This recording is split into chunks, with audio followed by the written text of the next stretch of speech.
Nations Gamers, this is Silvtalent coming to you live on 9/12/2020. I hope your day has been good thus far, or morning, whichever it may be. Today we'll be having some fun with a little bit of EverQuest, working on some grinding on AAs, as well as just getting stronger. That's pretty much what we're doing right now. We're going to be focusing on randomly through what we need to improve our character in her AA abilities and getting her up in skills. Other than that, I don't know what I'm going to be up to for a little bit here. So it's kind of like there's a lot to do that I have to get done, and I'm just sitting back and enjoying the whole scope of it. So it looks like we're going to be going to Bastion of Thunder again. So we're going to be spending time there, just blowing shit up and killing stuff. So the usual Beastlord stuff. We're going to take it out and ground pound it down, so to speak. Wow, I know that was just terrible. Let's see. Is it this one? No, it's not this one. So we'll go ahead and make our way to Bastion of Thunder and do the deed. I don't think the double experience is going on anymore, so I won't be getting that. I did get a lot of AAs out of that when we played for those 3 hours. It's a shame that I couldn't spend more time actually working on it, because I would have really loved to have had the time for that. But work and all the other stuff that I had to do, yeah, it kind of keeps me to where I can only do what I can on my scheduling. But with that said, we're looking at Cyberpunk 2020 2077 coming out soon. Looking forward to that. We've already got streams up and running for 1920 plus Iron Harvest. So if you're interested in Iron Harvest 1920 plus, take a look at it. I got the first stream up and going. I will be working on that Monday and Thursdays if you are interested in checking that out. So now we're back into the business of getting to the Temple of Thunder here. Let's see. How many A's do we have? We have 6 gains so far. Where are we going to focus on? It's a good question. So much to do. But only so much I can do. The bestial alignment is so fun. I like it.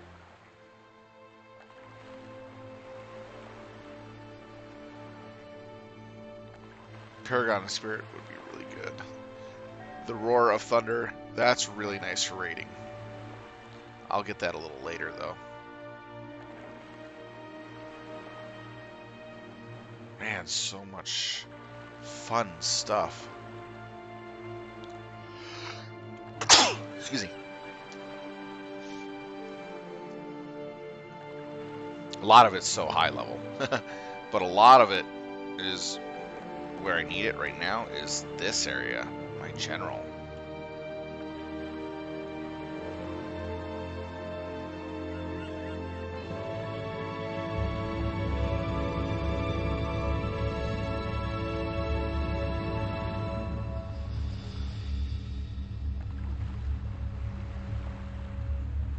Man, I wish they would like level, like at level that you can do that at.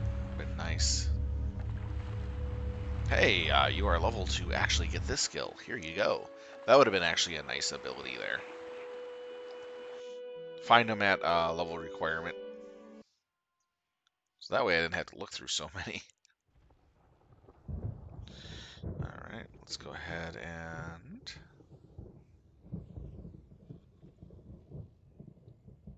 get this going. Alright, we got 18 minutes on our haste and 22 on our frenzy.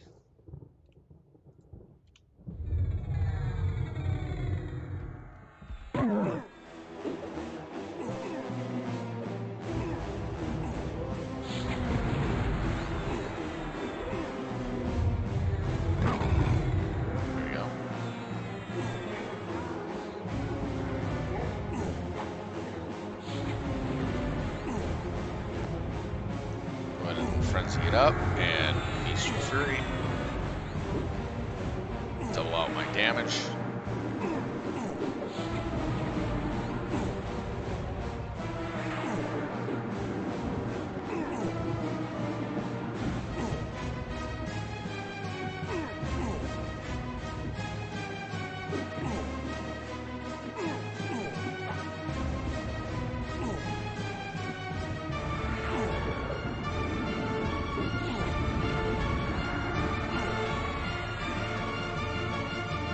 Let's load it going.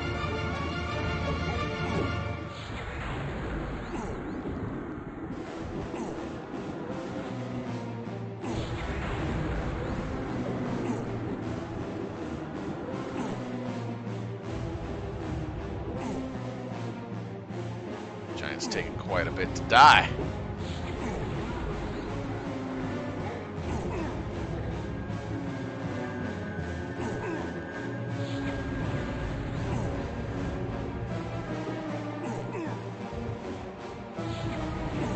There we go. Should have him real soon.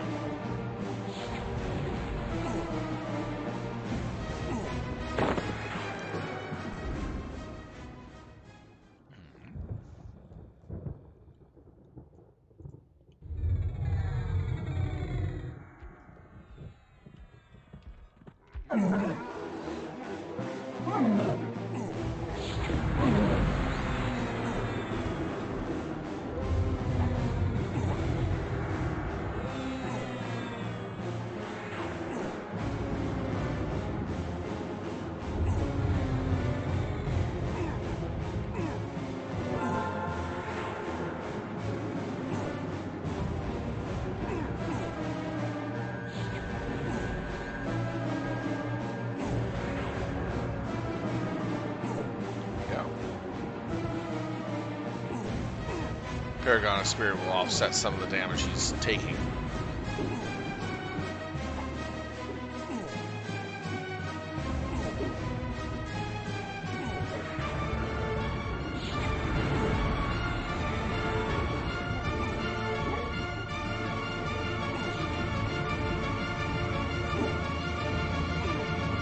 Love the fact that I can now group cast and hit my water as well. Oh, it is so nice to finally be able to do that.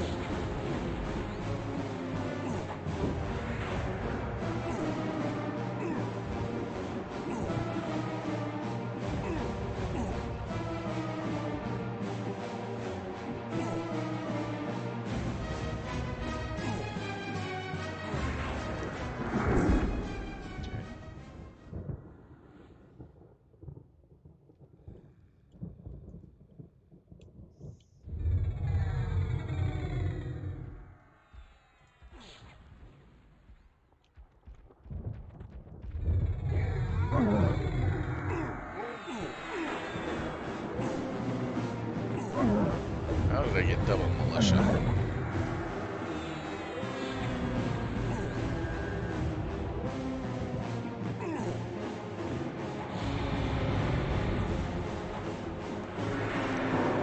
Seriously.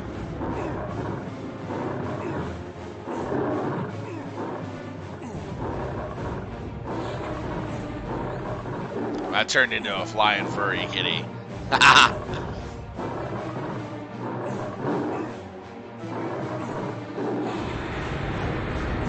Wow, this one's stunning the hell out of me.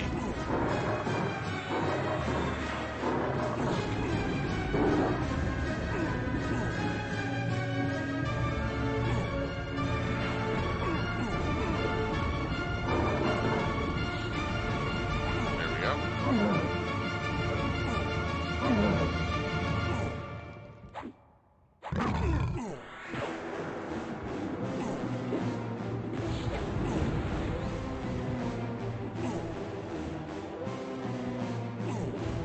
Let's hit him with another Infernal Blood.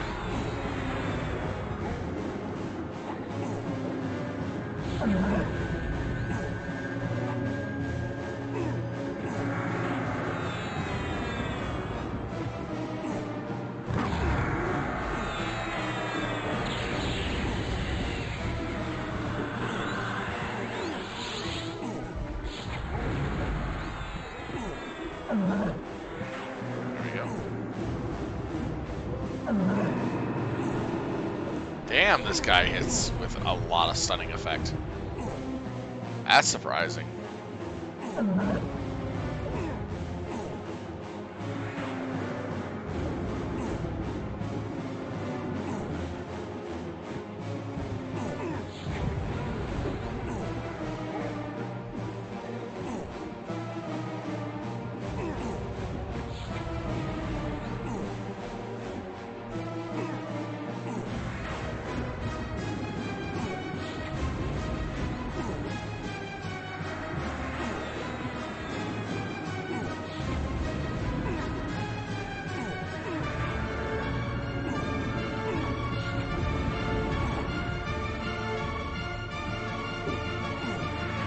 Another TT viewer, thanks for the watch. That's awesome of you. That was a quick alt-tab to see who was there.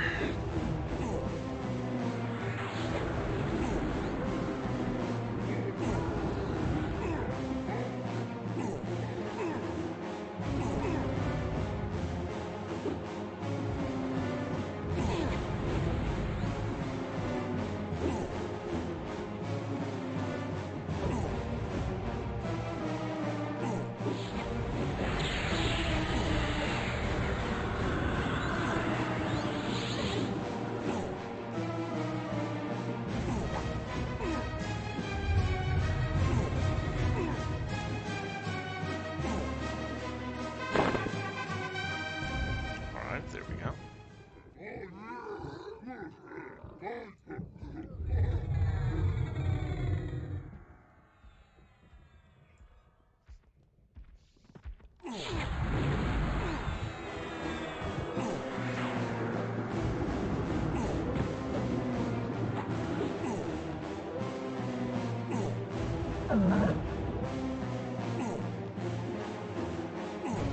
Taunt off for a bit.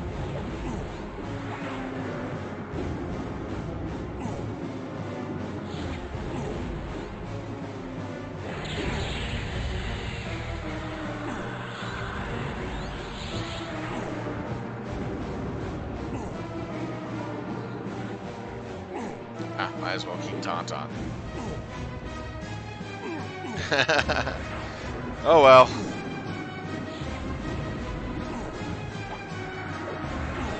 Did my fast heal of Men Companion, which saved my pet from almost dying there.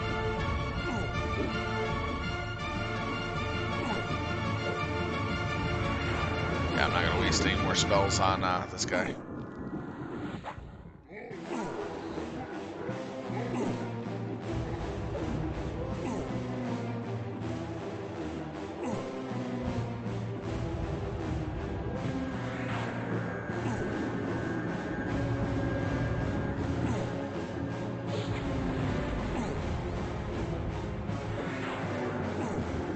Trying to maximize this ability here, which is doubling my experience for the next 21 minutes.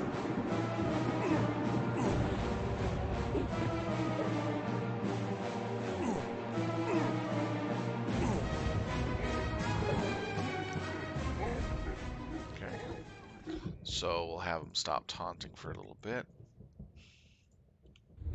This is primarily so I can easily continue.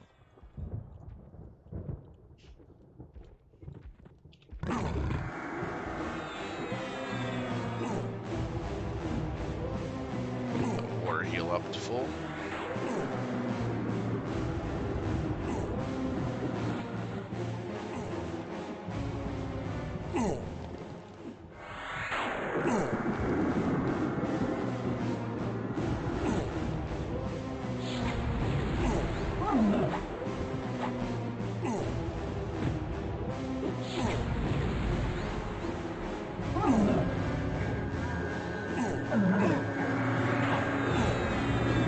There we go.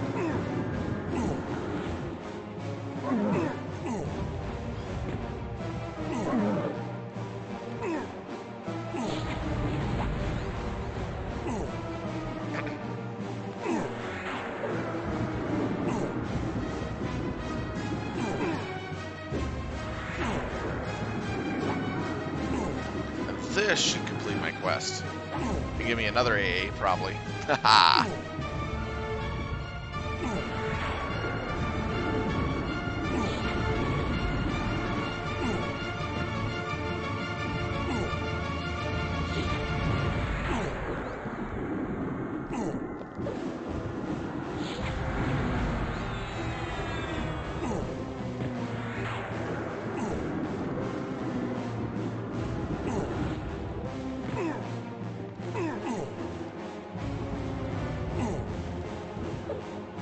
Once I hit 70, the scenery is going to change drastically.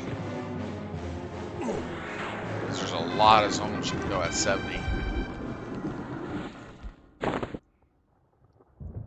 Yep, got an AA out of that, just like I said.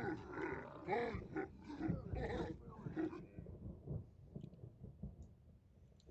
ahead and take out this prophet.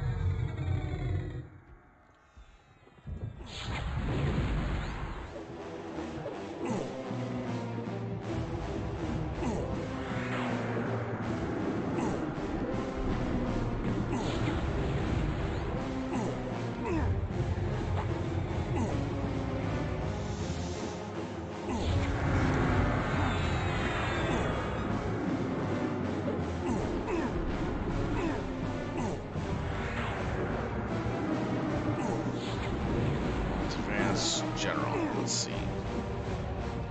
Can't take those. Make weary, battle ready. That's 5 slots. That'll give me more spell casting ability, which is actually nice. Don't really need it right now. I don't feel like I need it right now. Combat agility. Definitely is a good one to get.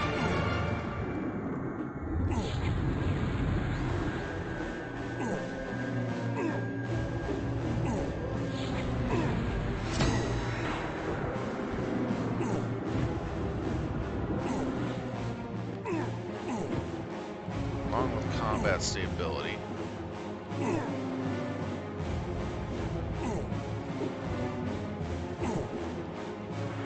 Just focus on combat ability right now.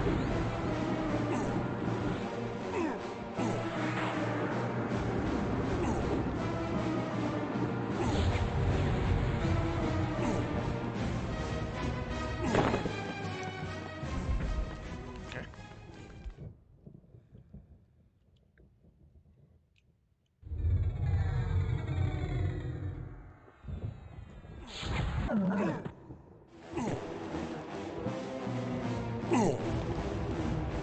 Got Frozen Spirit up.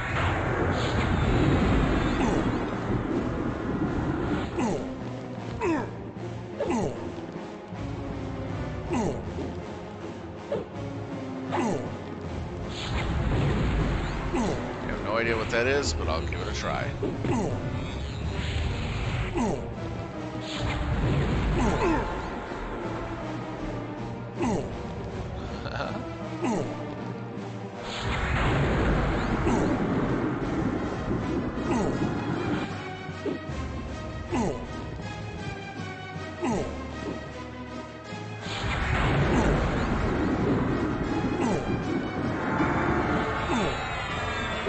Oh, it's buffing me.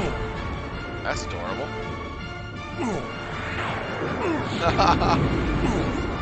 Okay, I like that.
What's chaotic gesture?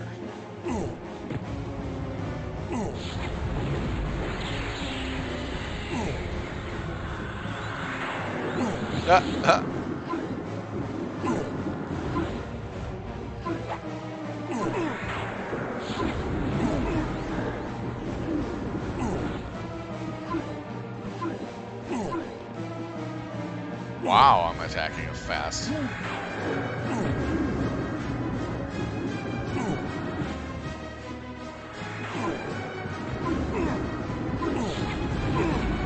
This is actually adorably silly.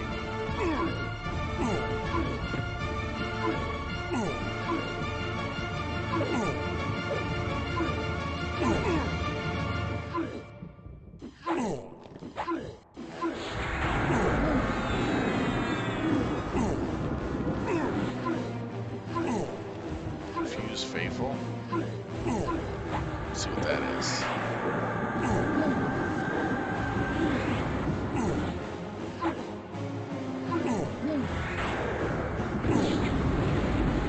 This would be a different type of attack. Proc boost.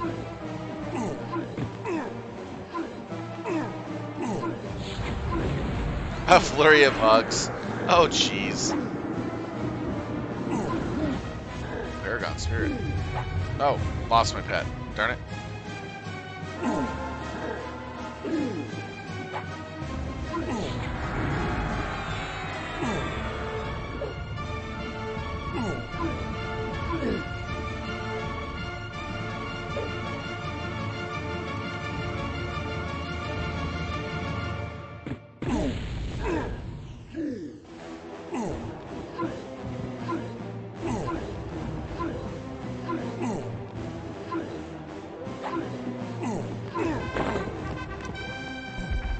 Alright. That I've been having too much fun with these little things. Alright, I gotta buff up again. Damn it. Might as well.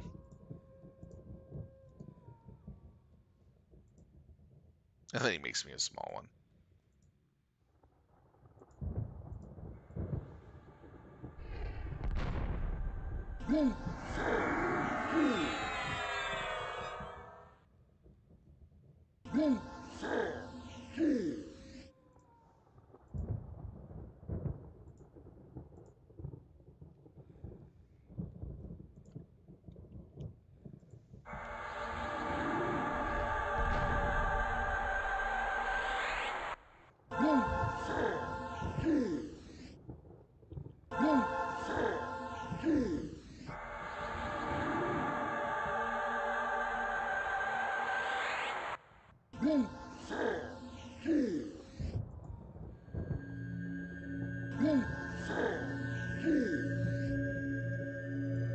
Spirit of Confusion.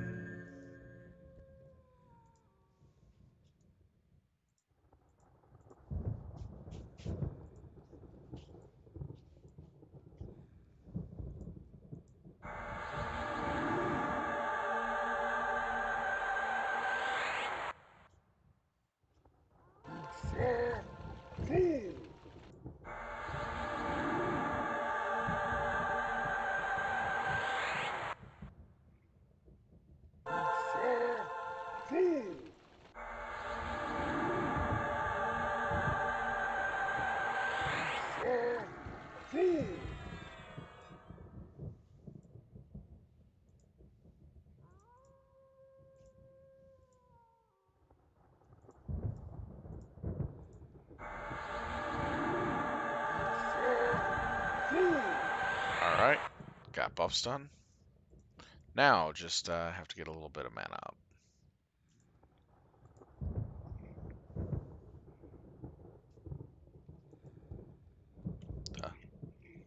What do you give me?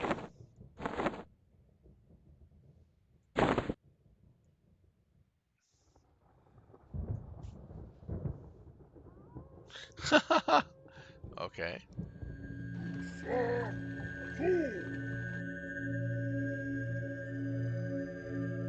Oh, that actually looks pretty cool.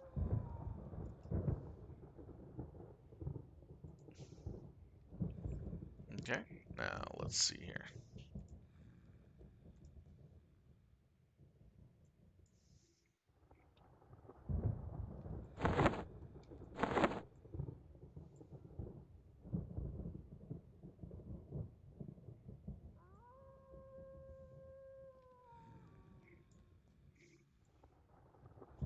How's the weather up there? Jeez. And that improves my resistances, I believe. I'm just waiting for my mana to go up here before we start doing anything.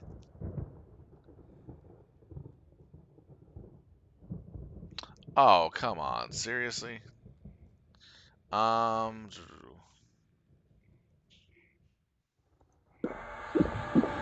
What's this?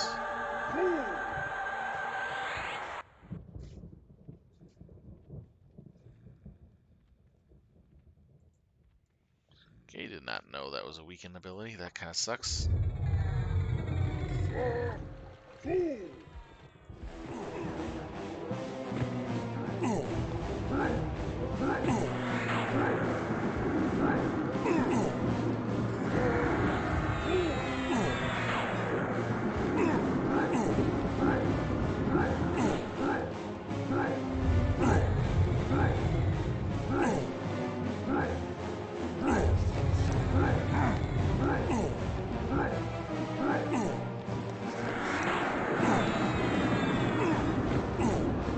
Just tearing them apart.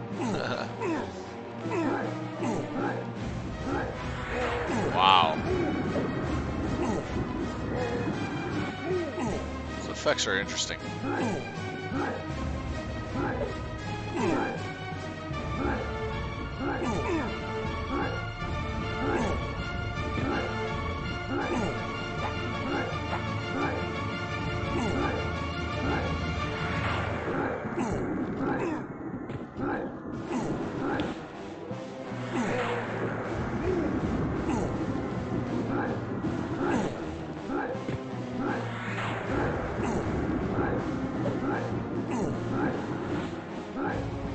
This is 6. Wow.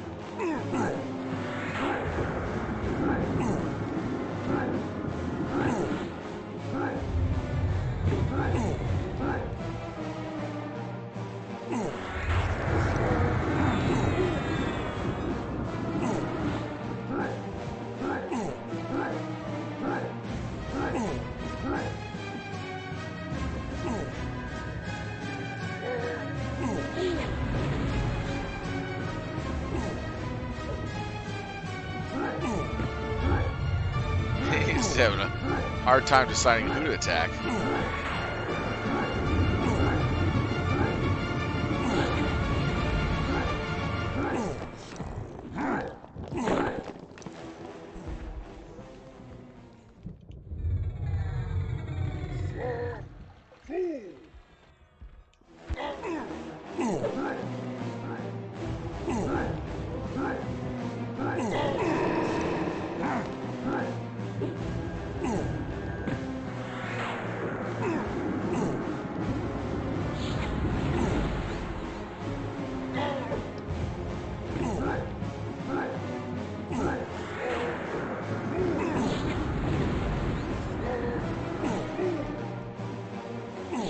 Wow, just those few boosts to combat agility was really nice. And I got that full heal off the servant.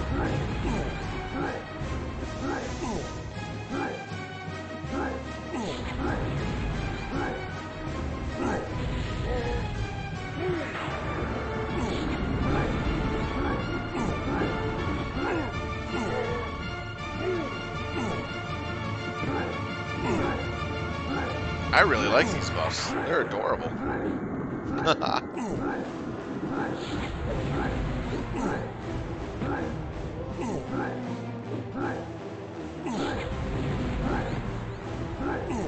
Kind of like he's saying bro, bro, bro every time he attacks.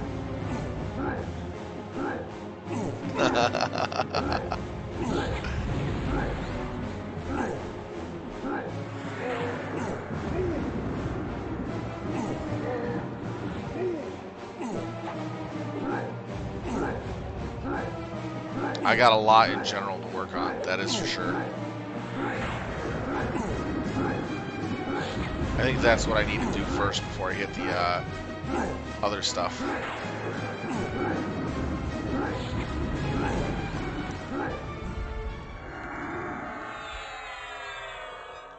Whoa, he restored all my mana. That is awesome.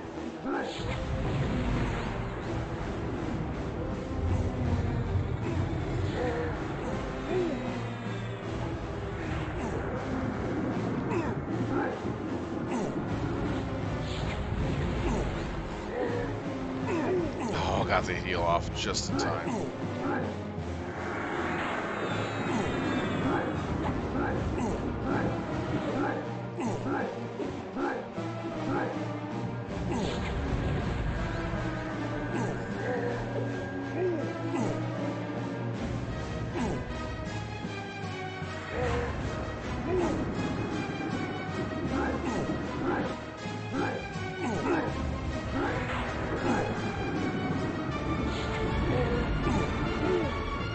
That gesture is really fun to use. Or the servant. The servant's really useful. I wonder how long he lasts.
That must have been a heal. Nice.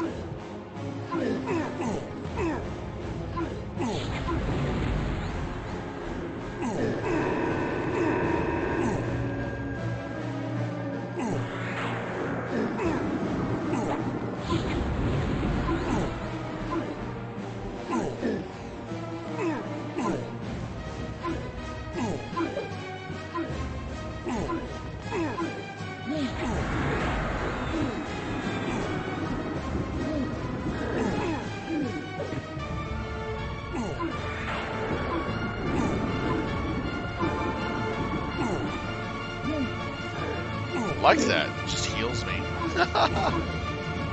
If I knew about that sooner, I would have had that pet out so much faster.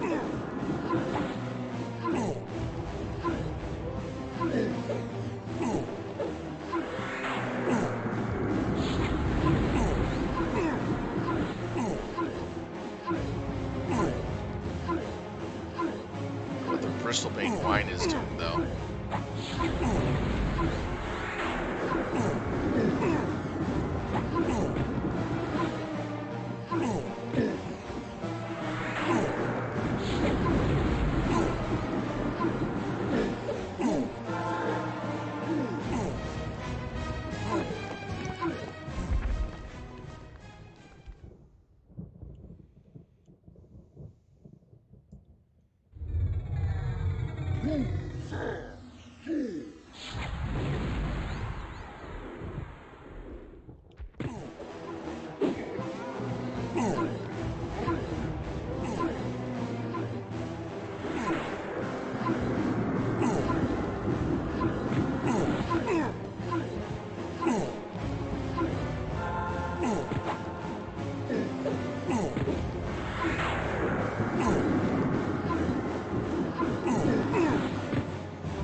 Guys, all of them. Oh, jeez.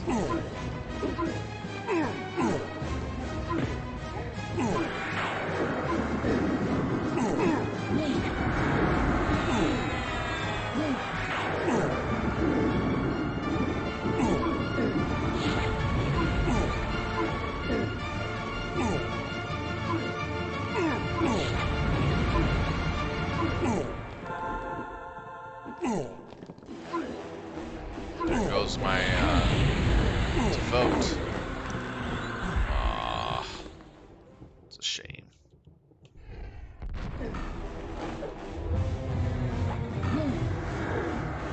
Got the most out of it that I could. It was really well worth it.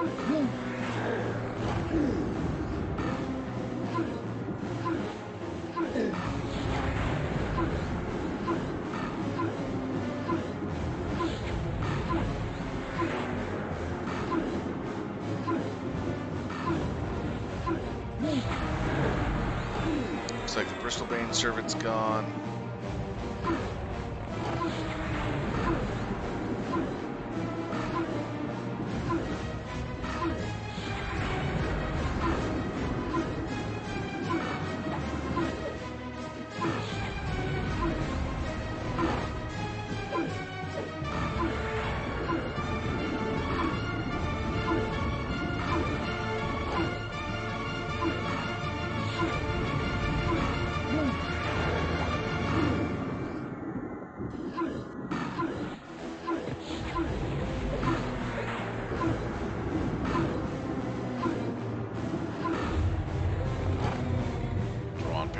spirits. This is a weak critter. He'll regain quite a bit quick.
Probably give me haste first.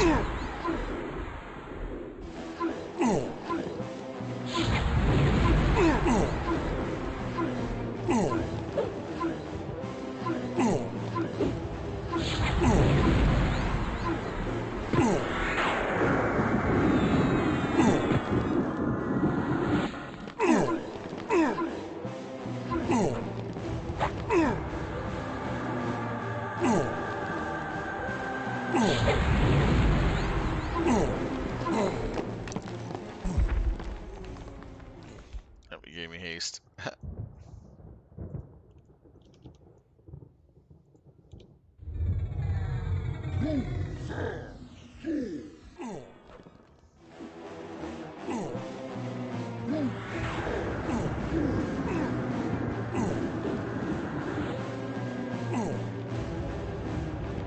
Man, I love that servant.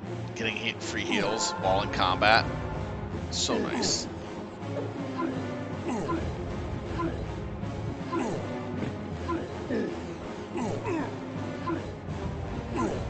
Welcome, viewers. Gonna take a quick look here, see who's on.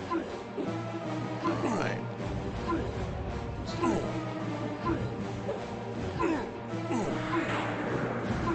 Let's see here.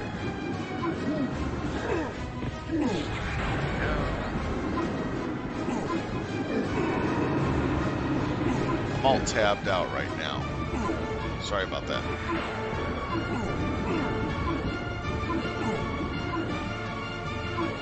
There we go.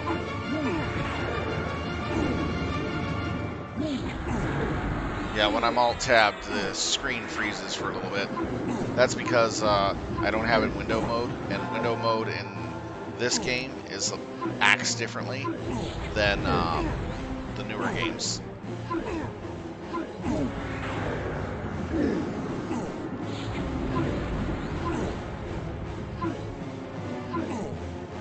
As you can see, I'm using some of the abilities over here for the fun of it. Just trying them out. I like the servant. It's actually pretty fun.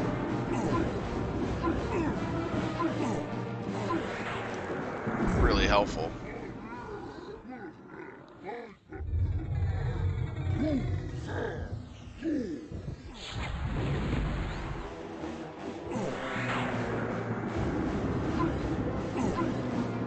Now, when I'm this low on mana, the servant will sometimes give me full mana, which is really nice.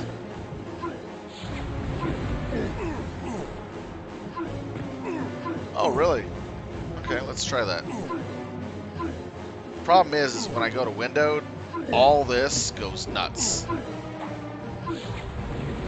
That's what I've been having problems with.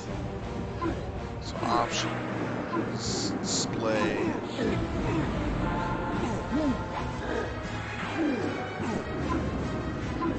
Advanced.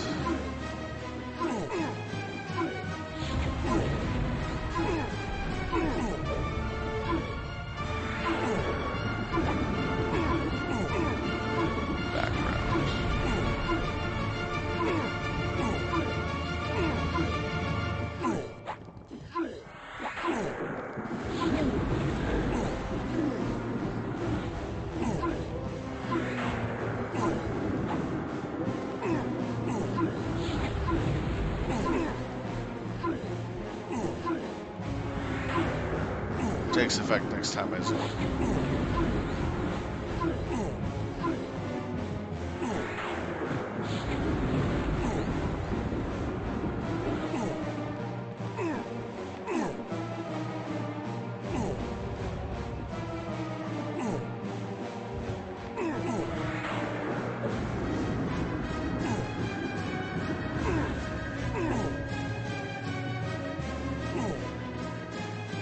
Alright, let's see if this works.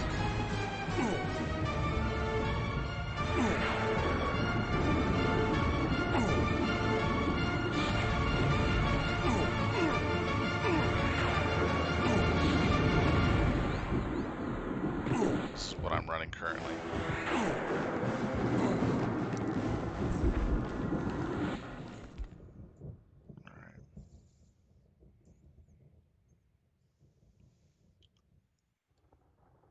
Alright, I'll have to zone. I'm going to wait for the Bristlebane pet, sorry, the Steadfast Servant to die off first. Till then, keep kicking some butt here.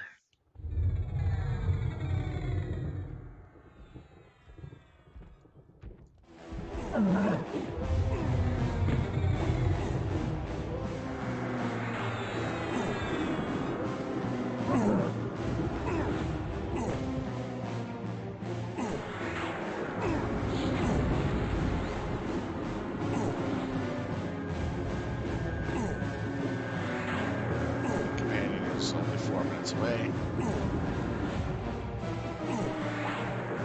I can stop for now.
Thank you for that tip.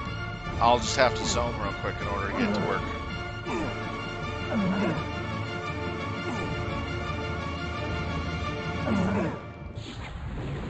Violin 88, thank you so much. We'll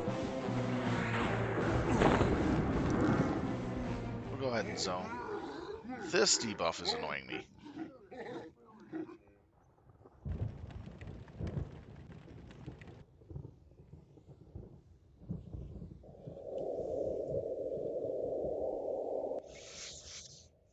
Don't think the pet that I had there will come across zones.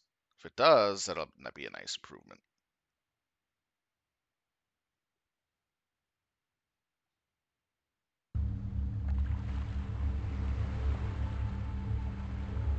Yeah, it doesn't.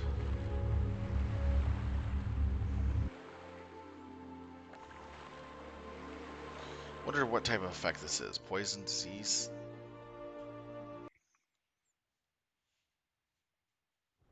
Yeah, I'm hoping so too.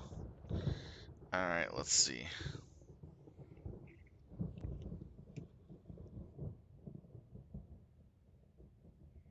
I'm alt tabbed out right now. Did it freeze? Can't tell. Yeah, it did. Alright, let's see. Go to window. Let's fix to see if we can go to window mode and get this fixed.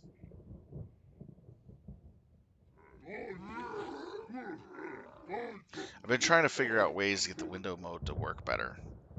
That way I can actually have the stream continue on while I'm tabbed out momentarily.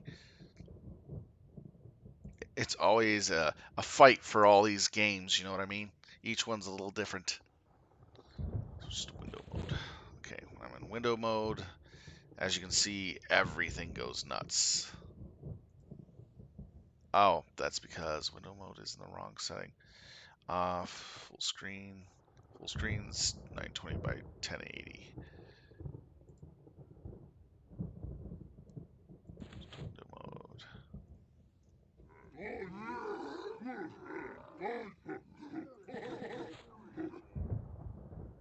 Okay, and window mode.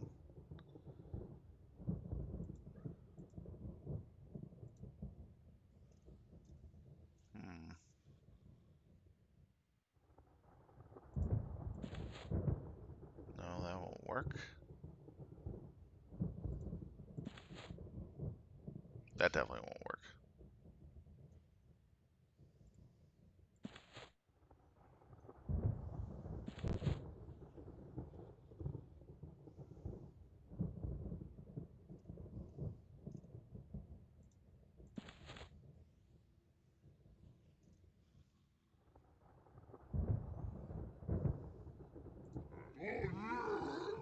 Ugh. Has everything showing.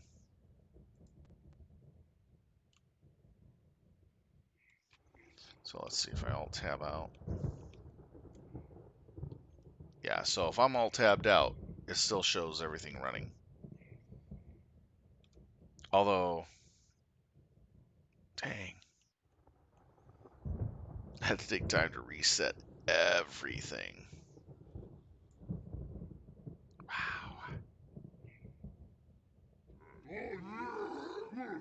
Yeah, I know. I have to go. If I do window mode, I have to reset my UI. No!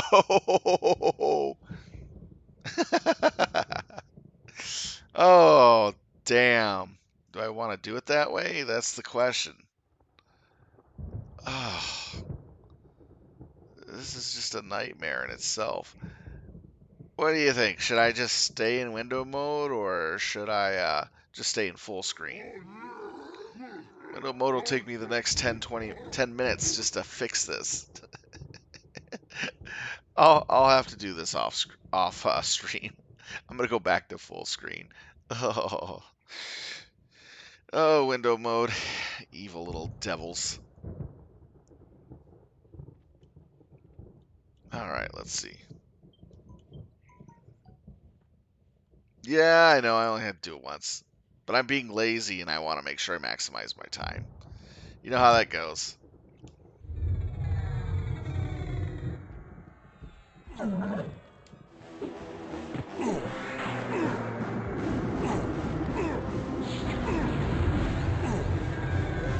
I'll definitely probably do it after off stream, so this way I don't bore the viewers with me changing up my windows. Plus, I like how I have my full screen set up right now. It's actually really nice.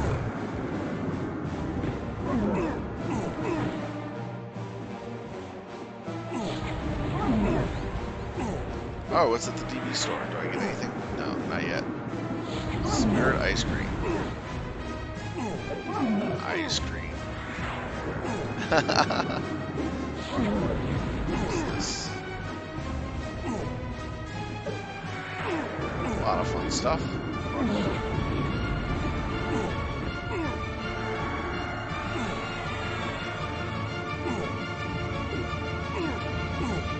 Thank you for taking the time to watch Violin 88. Violin 88, sorry. I kind of butcher names, I do apologize. But I kind of try.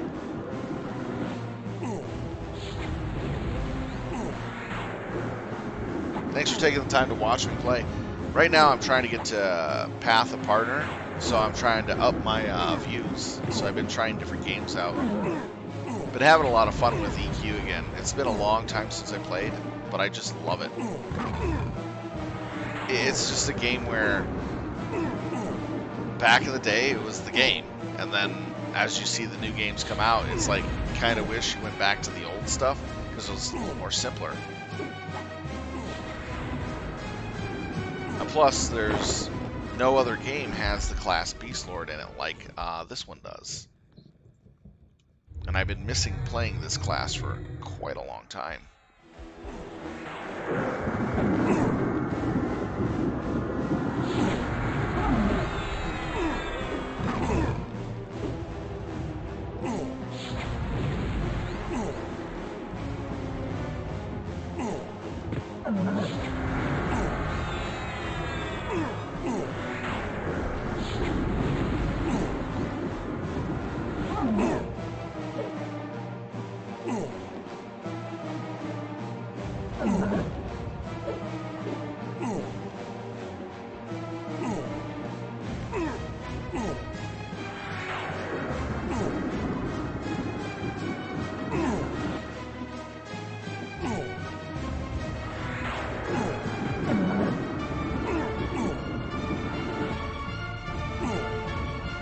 I'm just kind of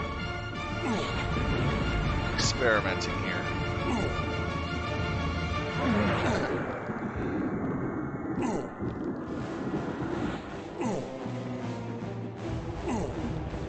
Oh boy.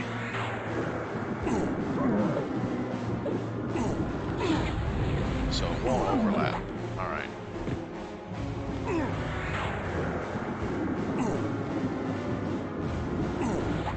Yeah, it's going to take some experimentation, definitely.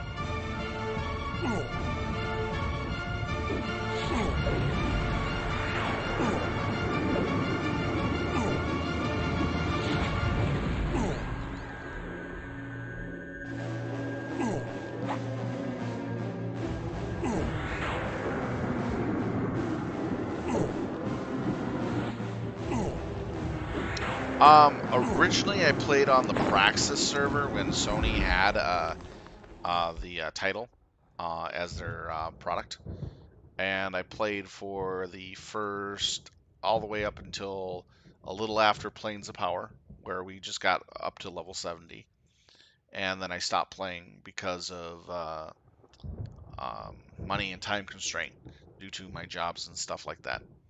So I came back to the game just recently, about a month ago, a little over a month ago, so about 2 months ago, and started playing the Beastlord back up on this server because this was the closest to where I left off without having to go too deep into the expansions. What I'm waiting for is Undine to get up to Shadows of Lucan and then play on Undine and go from there. So that way I can experience the releases in the time set and frame that they were from where I left off. So I'm using this Beastlord on this platform and server to experiment, see what gear works, learn all the new skills and abilities. Just sit back and have fun and play, just on a casual, in a casual way.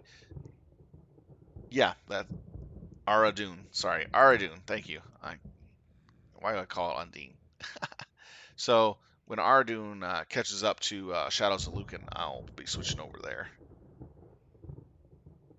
Right now, I'm not going over there because I've already played through Vanilla all the way up to Shadows of Lucan.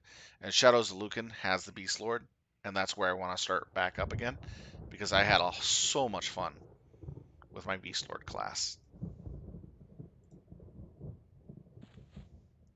Everybody has their niche classes that they love and they like a lot, and that is particularly true. Oh, the Beastlords are one of the most fun classes in the game. I played about I played the Ranger, I played the Druid, I played the Cleric, I played the Enchanter, played the Wizard, the Shadow Knight, and all of them have their unique little play styles, how they function, and how well they are, and their place. But I like the Beastlord more because of the fact that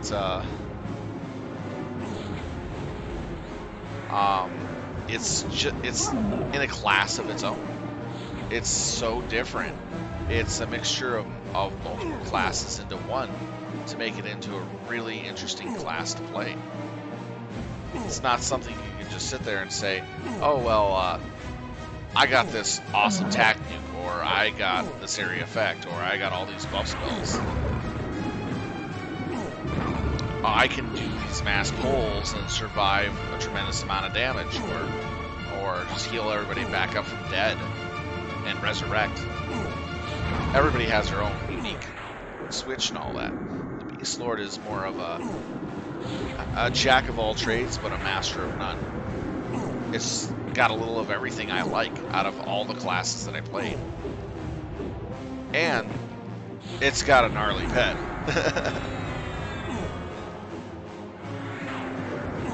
Oh, okay, I'll fix that right away. I was wondering if the sound was loud. Let's see.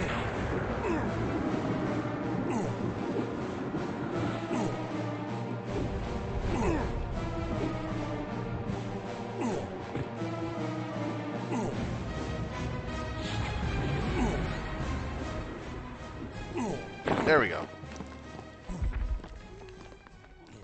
About 10%. That should do it. How's that sound? Better? I've been trying to find the sweet spot for the sound in this game. It keeps changing every time I play. Oh, well. Need my haste. And my souls.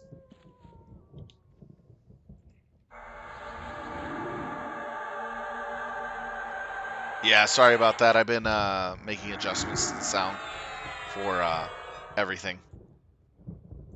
It's just been hard to knack it down correctly. Trial and error, you know what I mean? Each game's different.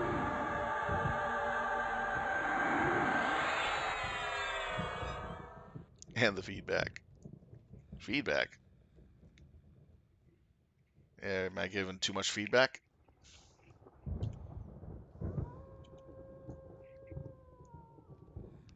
Ah, yeah. I don't get much feedback yet because my audience isn't big yet. But I'm working on it. Does the sound seem a little too low there?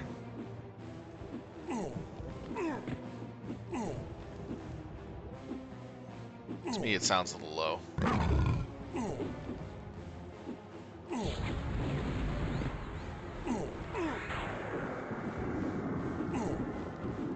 Think about another 5%. There we go, 20%. There we go. How's that?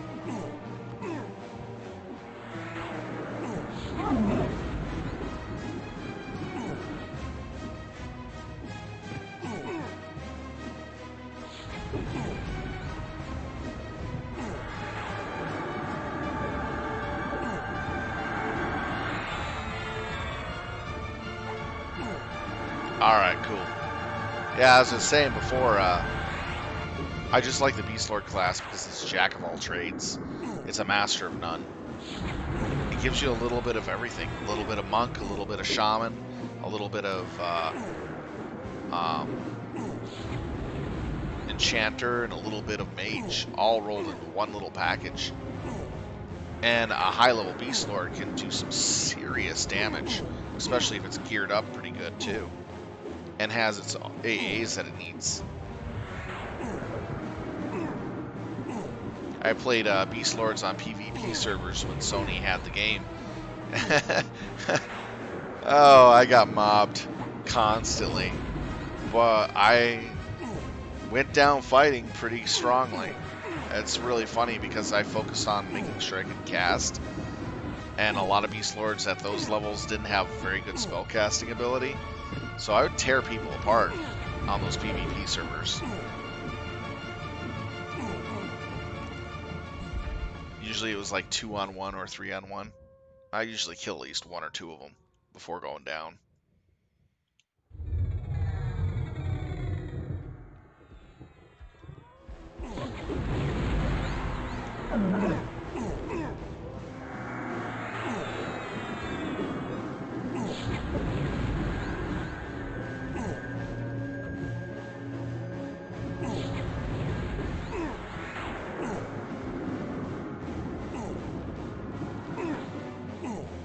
But anyways, I definitely gonna probably try to get the what do you call it, the windowed mode set up later, after I take some time off. But for right now, I'm gonna keep it at full screen because I like the full screen. It has much more radius for me to work with.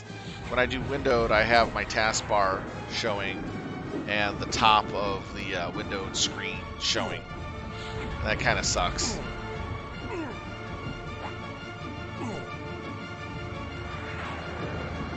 Immersion?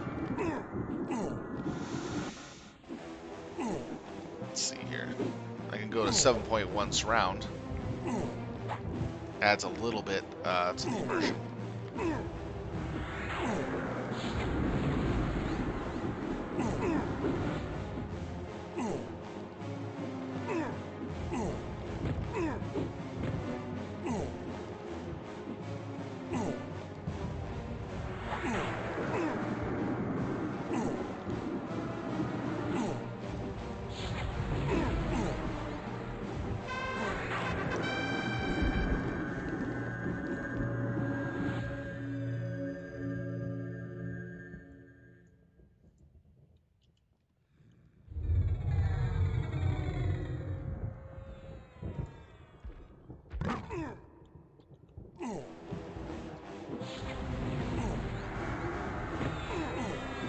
Let's see here.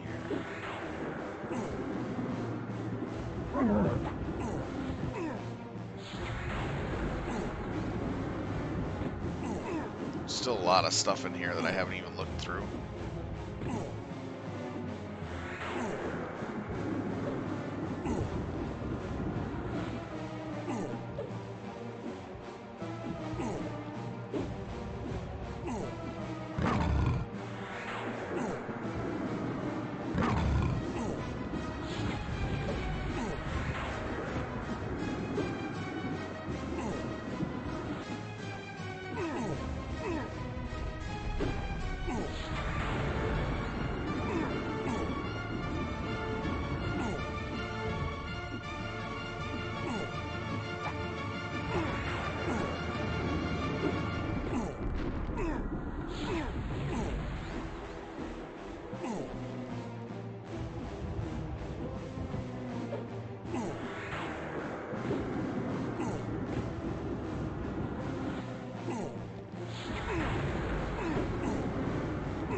Have you been playing the Beastlord class much?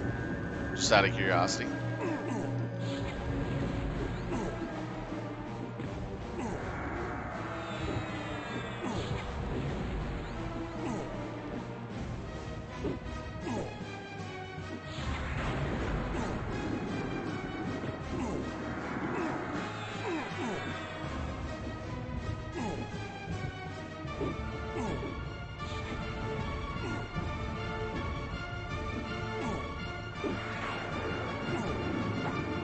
I got an AA there.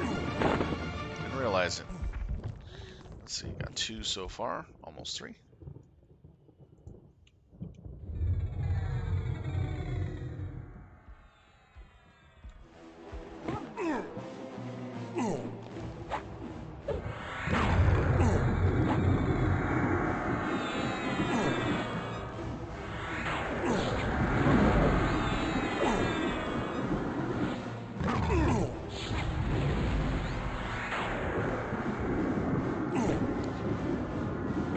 Good so far. That stun was nasty.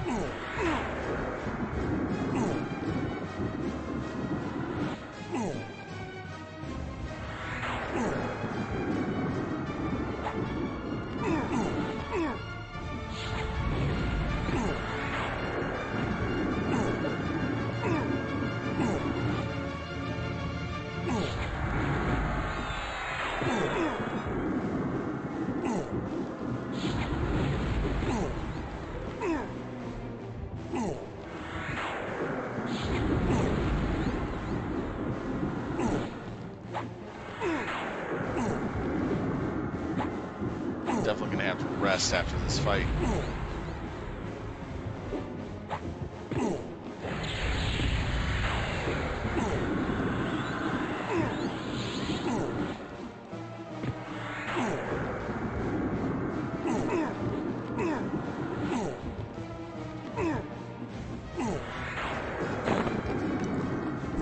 That was close.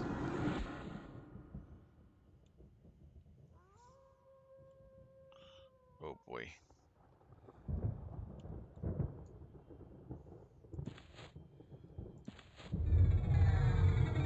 Too early.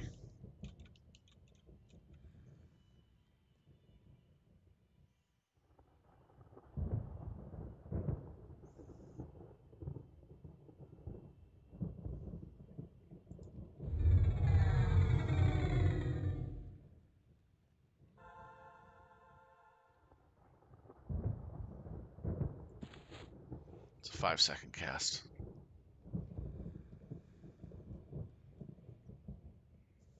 All right. The reason why I was trying to time it for when I sat down was to get the maximum benefit of rest and that as well.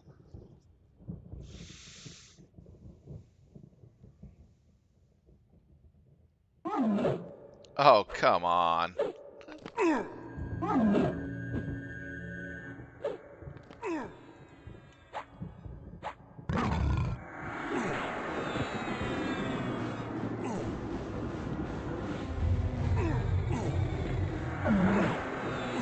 Wow. Very resistant.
Looks like more stuff will be spawning real soon here.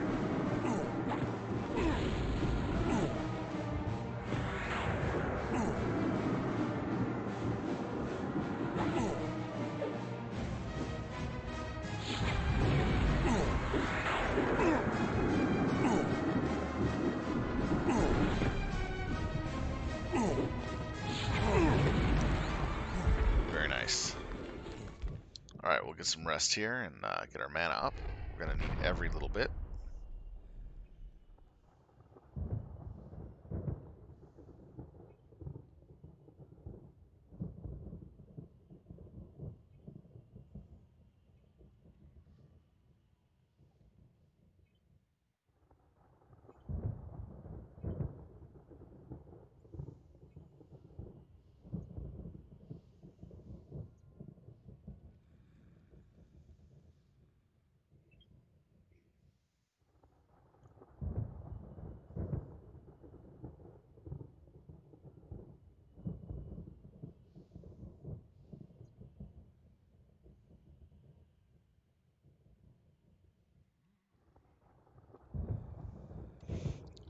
Let's see what we got here.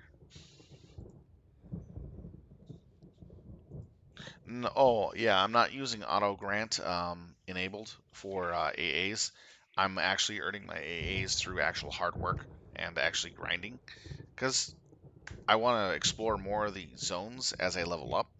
That's the reason why I want to do that. Plus, I also want to kind of do it the old-fashioned way before they added all the new dang fangled stuff to the game to make things a little more competitive for people to catch up, which is kind of interesting in itself.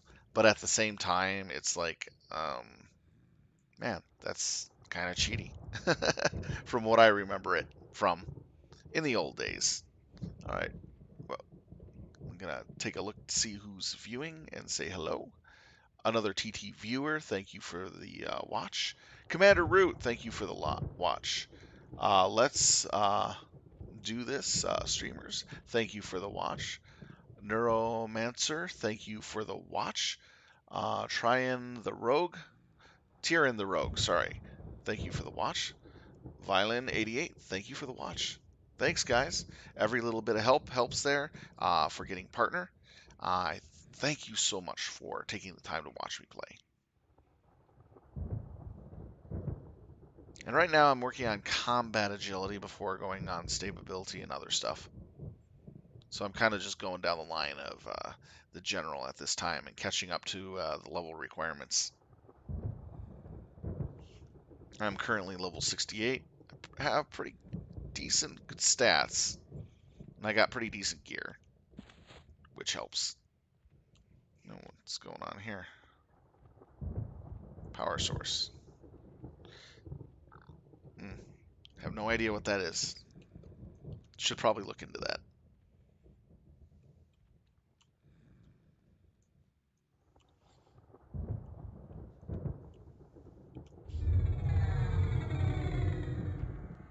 There's a lot of stuff that I don't know about yet. What did... Wow, where did this guy come from?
So the steadfast servant disappears if you zone.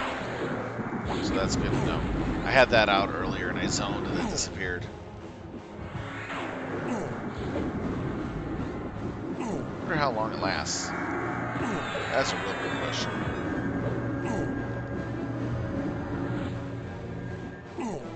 Ah, nice. How you enjoying the Beastlord?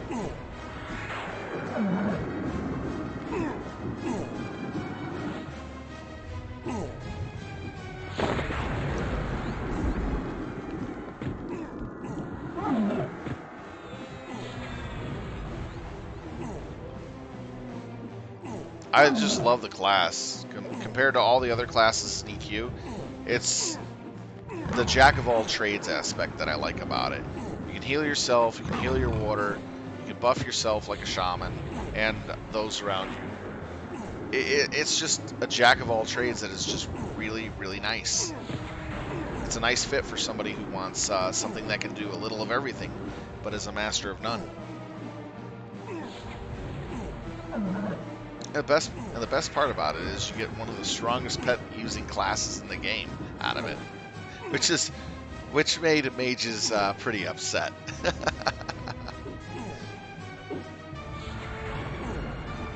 Yeah, same here. I 100% agree with you. The play style is more to the play style I like to play games with. It's just really nice.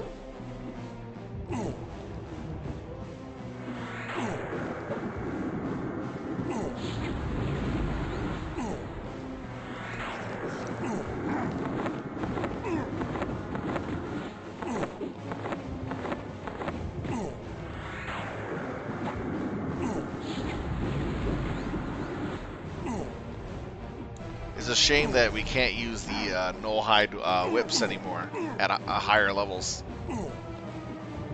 Back in the day, before they level restricted the null-hide whips, that little stun proc could do so much. It was one of the few weapons that Beastlords of any level really took the time to go after, because they would stock up on the null-hide whips and give 2 to the warder, and the warder would be able to not only use its ability to stun with its proc, but the fact that the null-hide whips would proc very, very, very fast.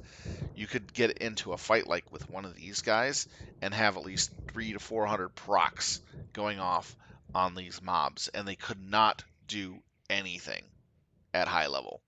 It was just so funny.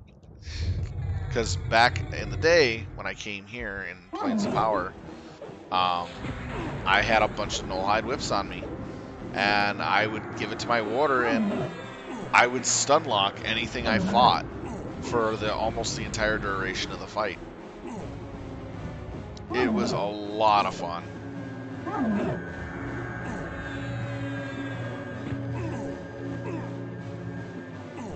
Necromancers are interesting.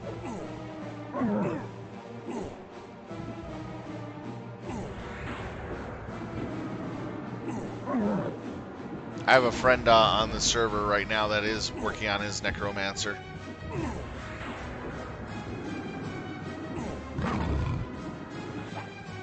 I haven't seen him in a while. Playing. I wonder if he's okay.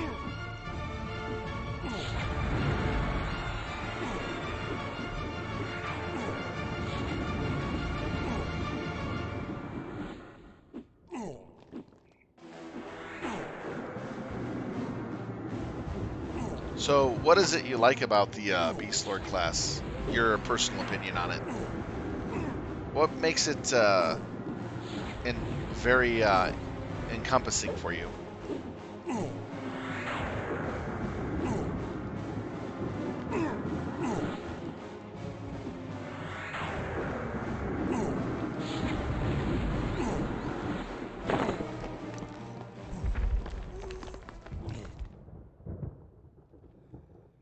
Fine leather sleeves. Do I have those? Yeah, I do.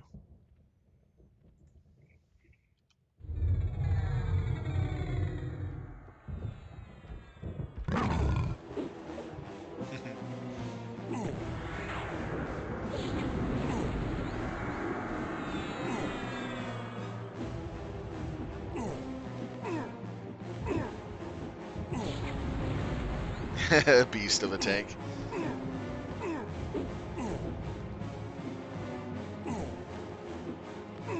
Oh yeah, I agree with you. The pet is really, really good. And it makes soloing so much easier no matter what level you're at. Except for the Beastlord Hell levels though, which your pet is like a rogue and you're more of the tank. That's like between 44 to level 58 is the Hell levels for Beastlord.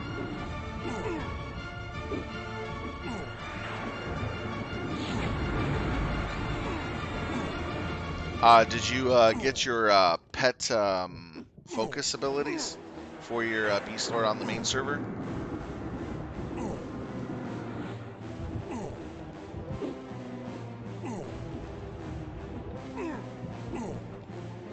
I'm still working on getting my focus stuff. Right now, I have a low-level focus item, which is the Chaos Platinum Band here. It's kind of pretty easy to get.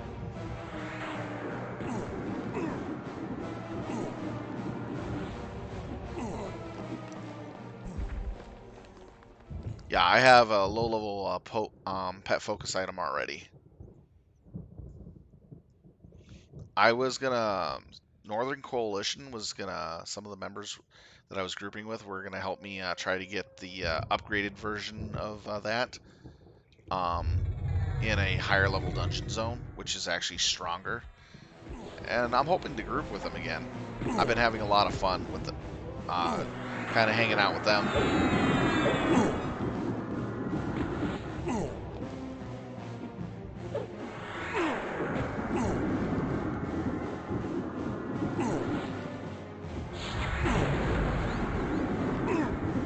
Time Summoner book? Is that what you got?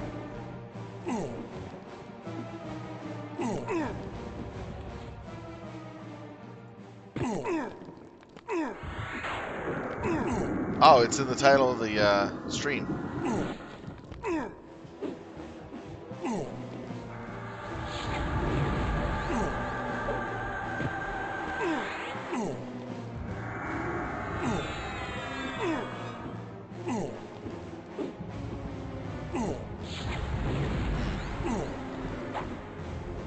The pet focus that they wanted to help me get was in some type of underground area that you had to do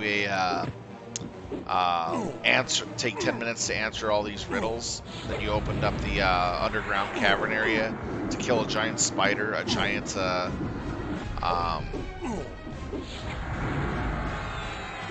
chameleon, and a giant beetle. And one of those three could drop the ring or something, which is a higher level summoner item for pets. I got a few items out of there that were pretty much a big help out of it, which was interesting.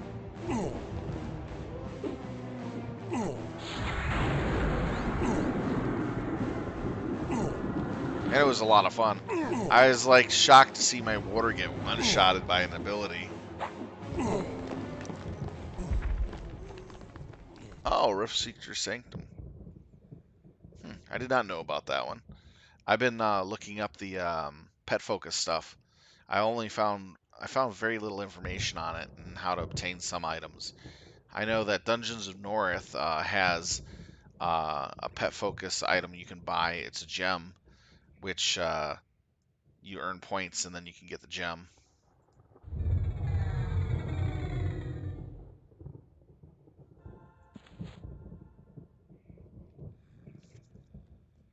I want to hit level 70 myself, but right now I want to focus a little more on my AAs, get like a little over 200 before I go to 70. So I'm literally focusing on my general right now for the combat stuff. So that way I can be a lot stronger. So when I hit 70 and I have to tank stuff or fight stuff, I can actually survive it better. Isn't the level 70 pet like big, almost half the size of the Beastlord? I know that at a certain point the pet gets huge.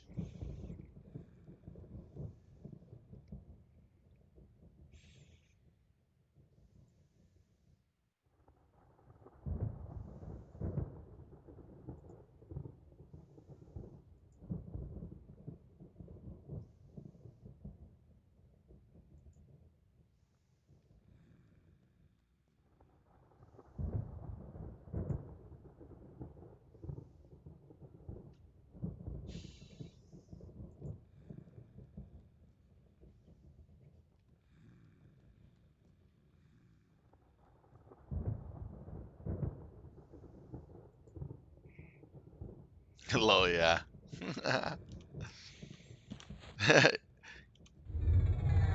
I the water being that size is kind of like I feel like I'm kind of getting gypped because they're giving me kittens to fight with.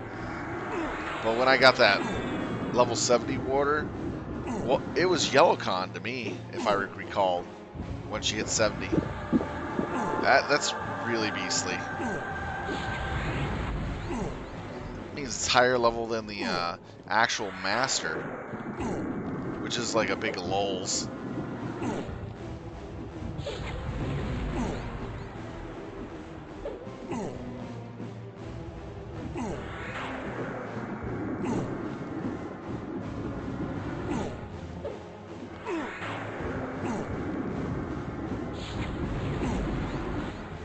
Actually, even without a pet focus, it's actually higher level at 70.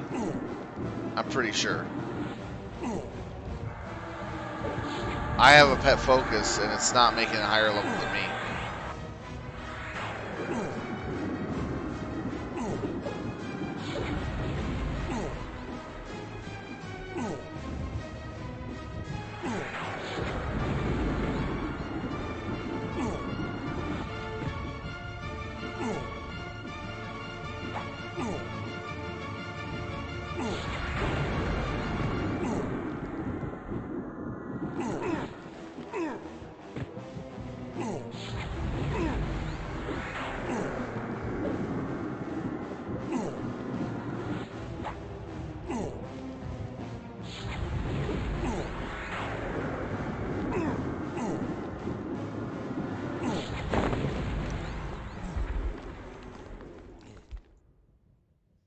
Pretty sure it.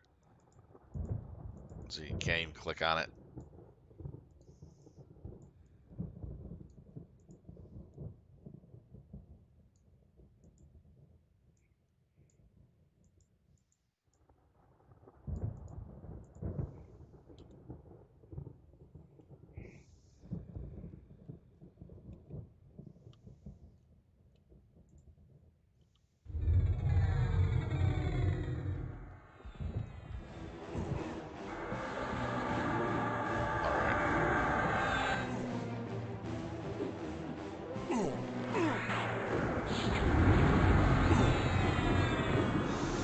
Yeah, I will be looking to upgrade the pet focus, definitely.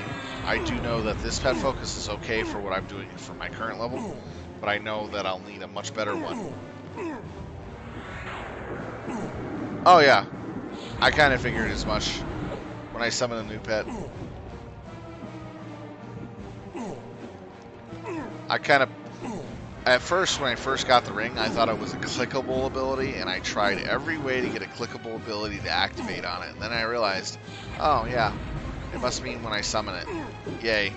Silly me. At least I checked to see if it was a clickable item. In some video games, having something that buffs pets like that is a clickable.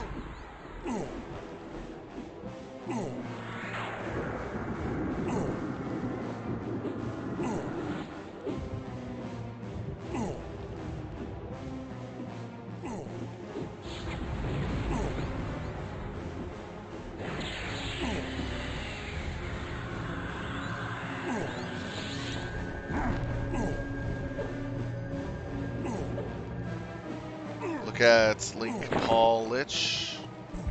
Is that the one that has more information on pet focuses?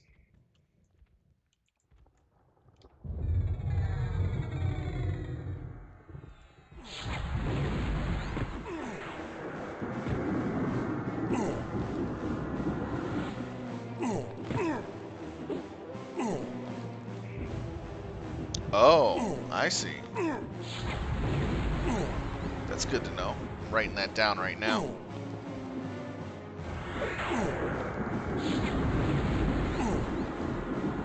Okay.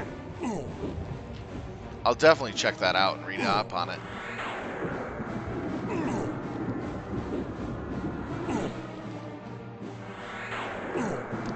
It's nice to have people come in and chat with me on the stream while I play these games and tell me about the stuff I don't know. It helps so much. Thank you, man. Thank you so much.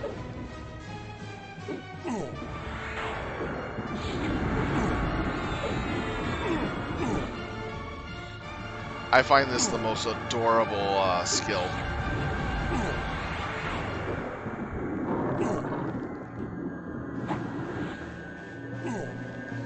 Yeah, I mean, every little bit of information is great help, whether or not I know it or not. In that case, I did not know about that. Back in the day, we didn't even have the free walls or good maps up until a little after Plains of Power. And we had to get everywhere in EQ just by running around and trying to figure out how to get there by the default maps. Those were the days.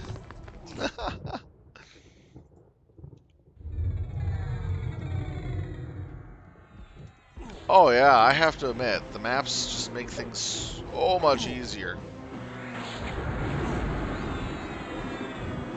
I mean, how many people honestly remember the old days where we did not have rewalls, we did not have good maps or anything like that, and we had to just run around looking at the general map and figure out how to get to point A and point B. I mean, that was what you call old days pioneering in EU. And then when they added the map feature in Planes of Power, it was really nice. And then it took a few months for people to get used to it. Oh yeah, corpse runs and all that. I have to admit, the corpse runs were the most amusing ones. Having to run through a zone butt ass naked, grab your corpse and try to run back to the zone line. You couldn't summon your corpse anywhere unless you had a necromancer in the group. So if you didn't have a necromancer, you're kind of SOL.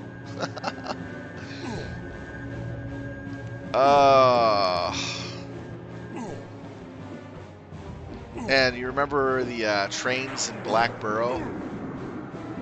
The Knoll train! Them were the days. The days of old.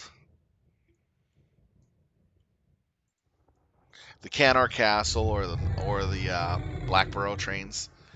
They were so infamous.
Oh, remember back in the day when they did the patch, they had they glitched the druid teleport spells, and anytime you did a druid teleport spell for like the first 24 hours of that patch, you would drop from a unexplicable height and die.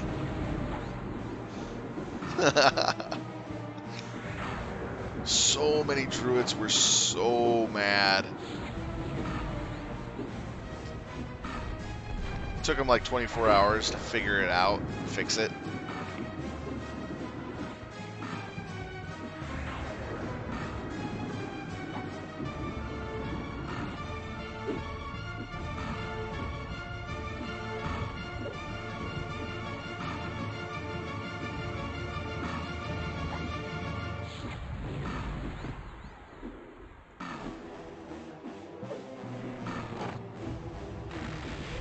Alright, let's see here. I'm going to go ahead and duck out for a second here. I got to use the restroom, so I'll be back in a few moments, guys. So I'll go ahead and turn off my audio here and my video for my face, and you'll know when I come back.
Alright, sorry for the wait there, guys.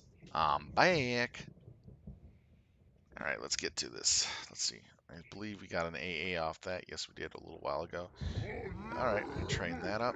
Alright, so it costs 7 to go up, so we'll go over to combat stability for the next one.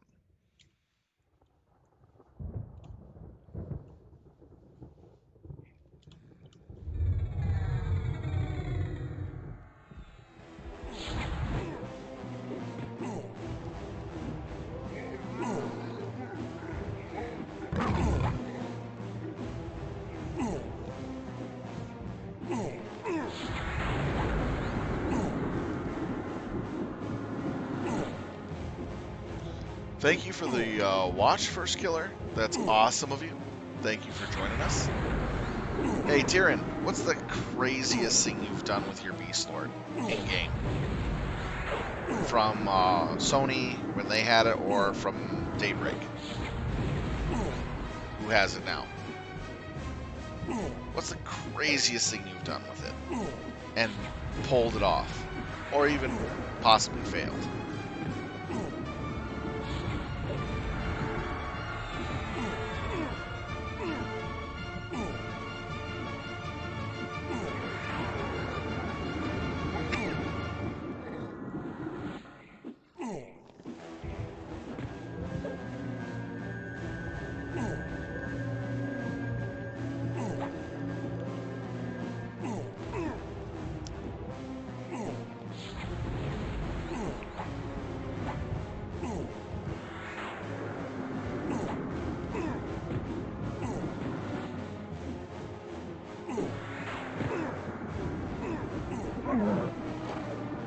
That's a hard one.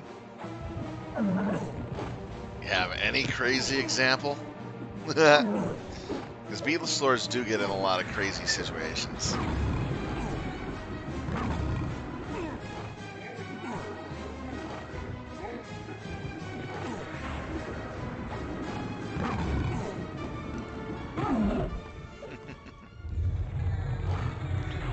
I was referring to crazy situation in which only you were involved.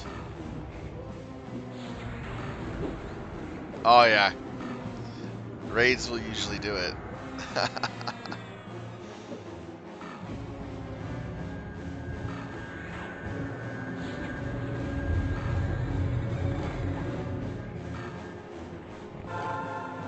The craziest situation I got into was, yeah, being the last man standing in a raid. That would definitely do it. And then beating the boss as the last man in the raid. That actually is icing on the topping. I've seen some Beastlords do that. They're like, oh, there's only 5% left of the boss's health.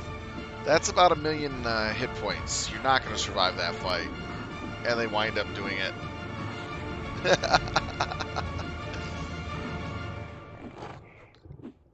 Oh man, that's nice. That's pretty sweet.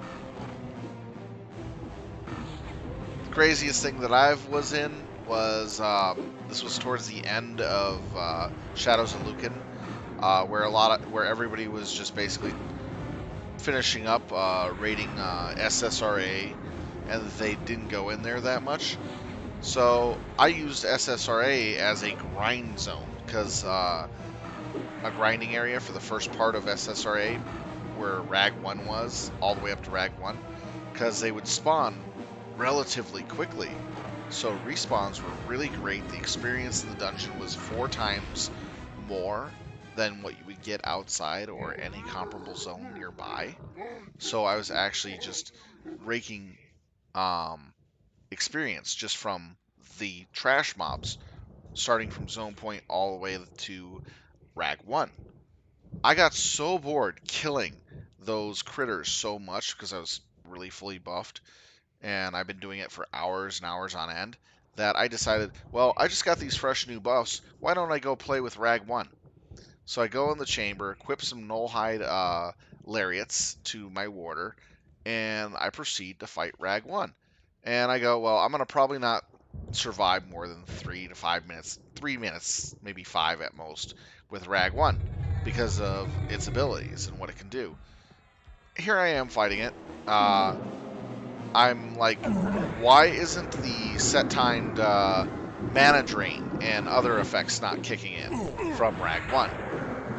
And going on further and further into the fight, and it's already 3 minutes, and I have 95% of my mana, and I'm just basically healing my water primarily because the Rag is really ticked off with my water. And I'm going, okay, this is actually doing well. The amount of mana I was using to heal water was being refunded back as quickly as I was gaining it. So it was more of, it was an even thing.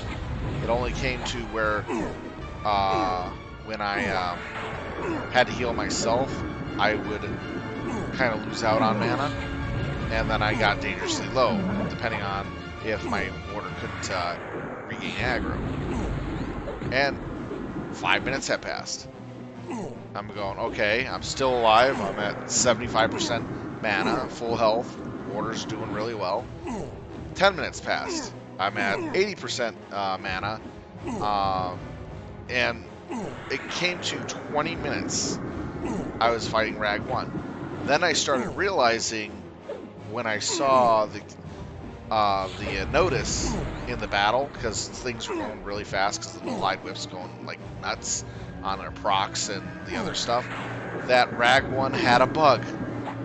The no-hide whips were stunning Rag 1 after so many immunity hits. There would be a stun, and the stuns were happening in the cast frame of his big ability, which was causing him to not cast the one spell that would just wreck my world. And this kept repeating over and over again. And as I'm in the 15-minute mark of the fight, a raid group walks into the zone. And they go, hey, look at this guy. He's sitting here soloing Rag 1. Oh, isn't that cute? He's just going to die. 5 minutes passed, which is the 20-minute mark. I've already reduced Rag 1's health to 75% by myself. And the raid goes, they asked me, how long have you been fighting this guy? I said about 20 minutes or so, because I'm sitting here talking with them as I'm fighting, and they're like, what the heck? And so in about 22 minutes into the fight, the raid party attacked Rag 1. They were going to kill steal it from me because I got it down to 69% health, around 22, 25. And they realized that if I kept going, I would lock them out of being able to take Rag 1's loot, because it looked like I was not going to die at all. I was actually going to solo Rag 1 to death. So here I am, fighting with Rag 1, having most of the aggro until their main tank takes the aggro off me, and fighting alongside the raid. Guess who won the loot off the boss and got the lockout for the lockout of the zone?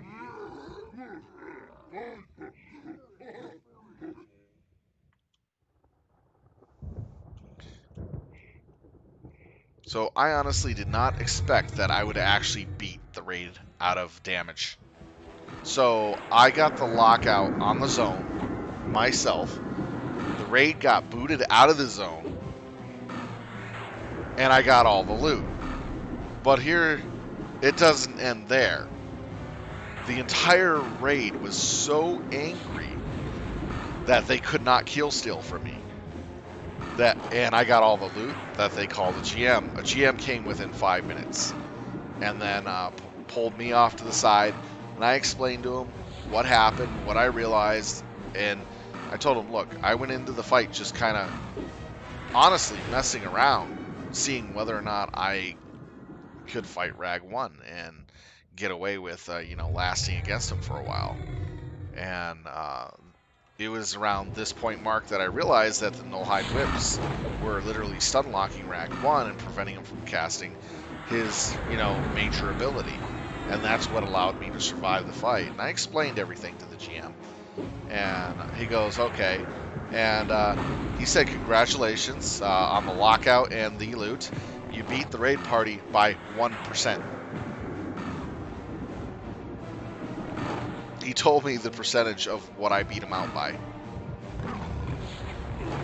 Then he proceeded to tell the people in the raid party after he teleported me to them and that, and he said, hey, this player did not cheat, did not whatever. He won it fair and square. There is no problems here. For about 6 months after that, no one wanted to join me in a group or anything. I was kind of locked out on everything. Groups, raids that I normally would go with other people and stuff like that. No one wanted to do anything with me because everybody thought I was cheating or that I did something to steal loot from a raid. It was pretty funny stuff.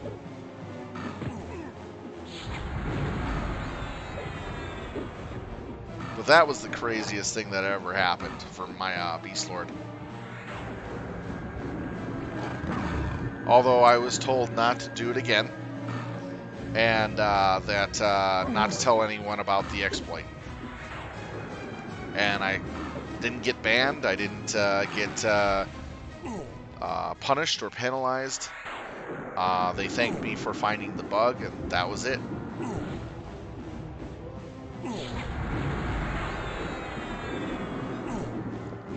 Yeah, the sad part is I did get a black mark on my account because of it, because it was there purposely for letting the GMs know if I did that shenanigan again, that I would be banned from the servers, you know what I mean? Because defeating a raid boss of that caliber at that time, it was solo, is completely unheard of. It was all because of the fact that Rag 1 had a bug with its stun immunity, and the Nullhide Whips being a level 15 gear item, or less. It was 15 or 10 at the time. Because of how high level the warders were and how much dexterity they had, the weapons would proc 10 to 15 times more than equipping it to a character of a similar level. Yeah, so for one fight like this guy, this George Militia, I was counting, at least with the double up Nullhide Lariats, an average of 175 to 230 stun procs in just a fight with this guy, on average. And the amount of times it stunned, literally stunned it for the 1.5 seconds, was about an average of 60 times. And it resisted the majority of it. But still, that's a huge asset in a fight. And then you add on to the 30% proc rate of the normal spell this guy does for his proc. So out of the entire, say, minute-long fight, this guy would not be doing jack diddly squat for at least 32 seconds.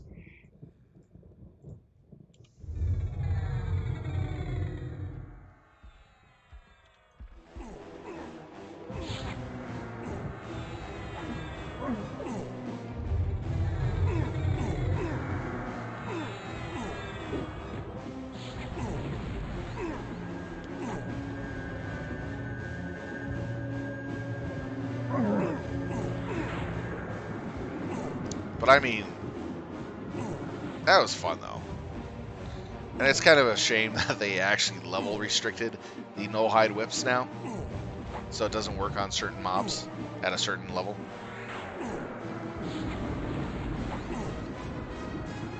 They were actually pretty powerful. The number of times that they actually changed the null-hide whips was about 7 times before they just basically level locked it for what levels it could affect. It was the easiest way to handle it. I'd have to agree with them. Null-hide whip was actually really, really OP for what it could do and how easy it was to obtain. Nerd!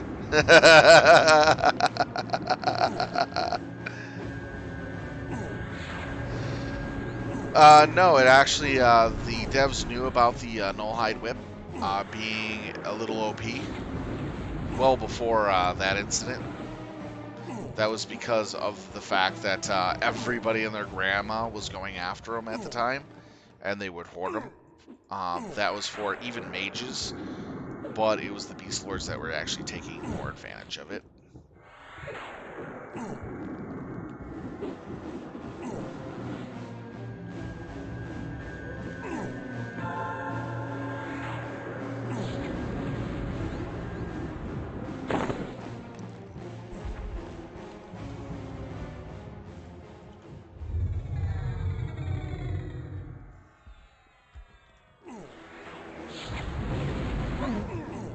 But that nerf was eventually going to come along. Because at the time when I actually used it on Rag 1, the rumors of it being nerfed were coming from the playtest already. So it was a matter of like a couple weeks before the first nerf would hit.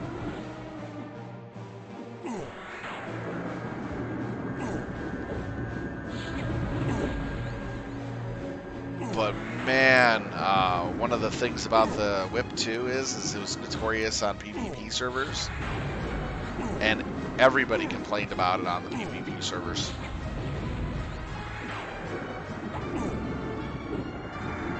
Especially after Beastlords were introduced.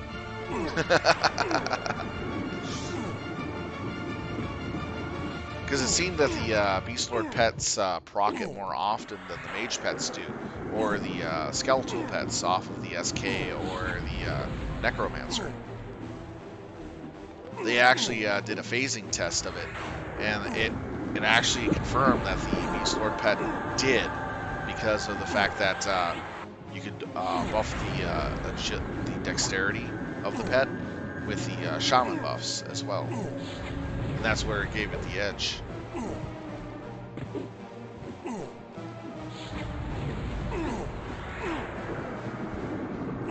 Have you been on a PvP server and had to deal with a Beastlord pet that had a couple lariats on it, and it was just chain stunning you? It's pretty brutal.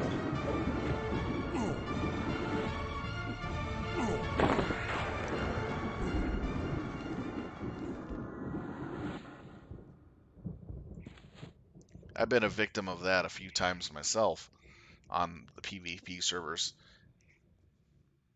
back in the day. But it was a lot of fun. I mean, play on a PvP server, it was a whole different experience. At any time, somebody could gank you out of the wild. Yeah, I did the PvP stuff to kind of um, spice things up a little while I grinded, but it generally wasn't my server. I preferred to just, mill around on Praxis, which was a non-PvP server.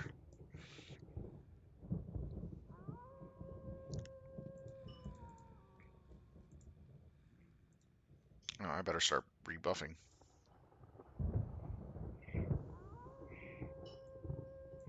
Let's see who's on here. Let's say hello. Let's see.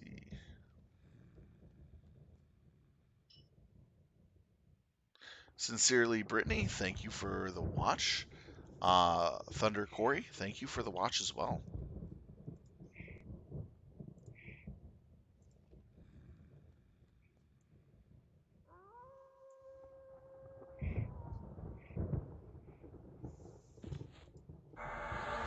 The one thing I hated about the PvP zones in on Sony's when Sony had the EverQuest is the twinks, especially at anybody at level 20 and under was the hardest to deal with, was because you had the ability to wear for the other races the what was it, the fungus chest piece that gave regeneration to just by wearing it.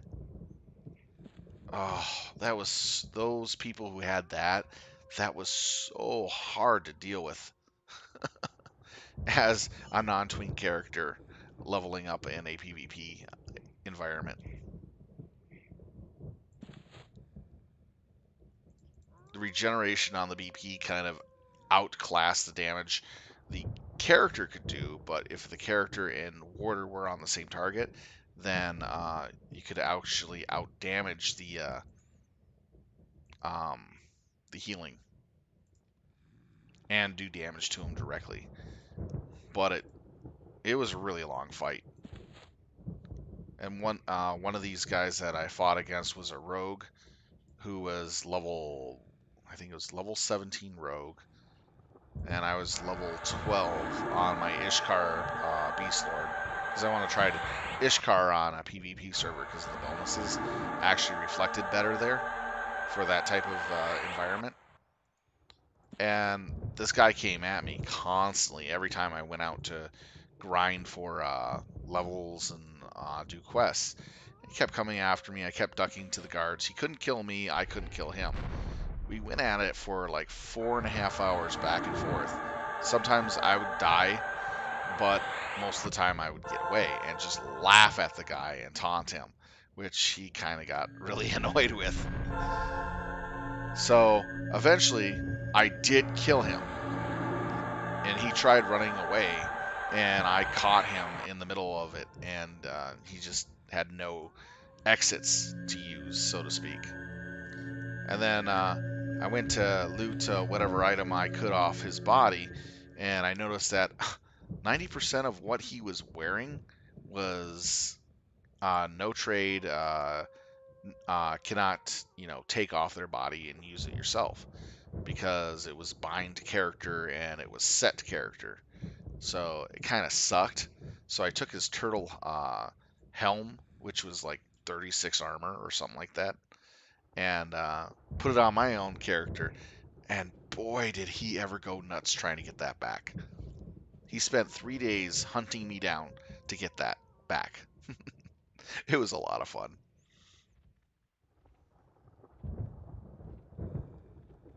Oh, Beard of Infusion. Trying to remember which one I picked up.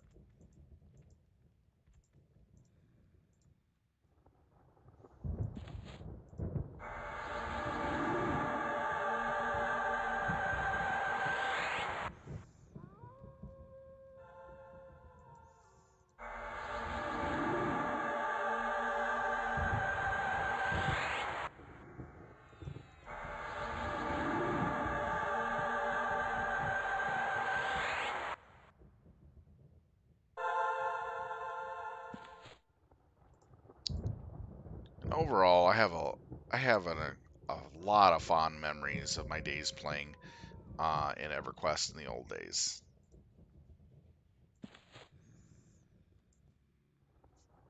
I remember one of the plane raids, Plane of Fear, or no, Plane of Nightmare. Sorry,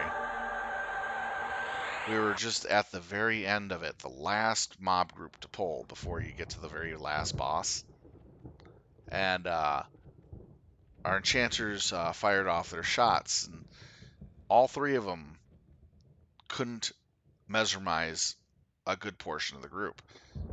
By the time they actually got everything under control, we lost all but 6 people. That was one enchanter, one cleric, myself, and our paladin tank, and a rogue that was just basically almost dead. What happened was is that the 3 enchanters we had on the raid tried everything they could to memorize the mobs, but the mobs kept breaking uh, constantly. The mesmerization, or it wasn't landing, just nothing but problems. And it was just really, really like, what the heck is going on? People weren't breaking the mesmerizations. It was the mobs breaking out of it like a second after they've been hit with it. And they would go after the enchanters like crazy. Eventually, we got everything under control, but we lost so much of our party. And the oh yeah, also a shaman with us. And the enchanter we had was literally out of mana, couldn't mesmerize anything else. So our shaman had to do emergency, here's some mana for you. Pass it along to him by cannibalizing and passing the mana to get the enchanter up. As soon as he did like one or two of those casts, another mob would break and the enchanter would use all his mana to keep that mob under control. So it came to the point where we had 7 mobs left. 2 of them were being tanked by the paladin, with the cleric who was nearly out of mana, keeping him alive barely, with the druid kind of off healing everyone else, and me and my pet tanking a mob ourselves. And we were holding off 3 out of the 7 at a time. The druid had enough time to use that acorn ability to revive someone in mid-combat. Can't remember the name of the spell. So he got another cleric up. So ever so slowly for the next 35 minutes, tanking 7 mobs, we eventually got the whole party up, and we were able to hit the boss after we wiped out everything else and what was left of the raid mob that we pulled. It took us 37 minutes from start to finish.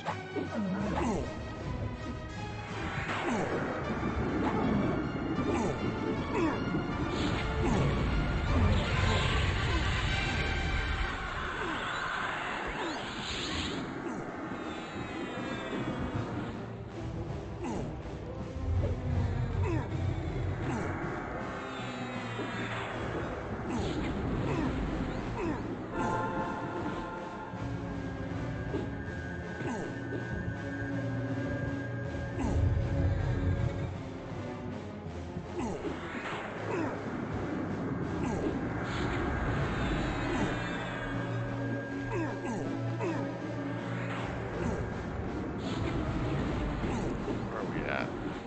1A8. Yay!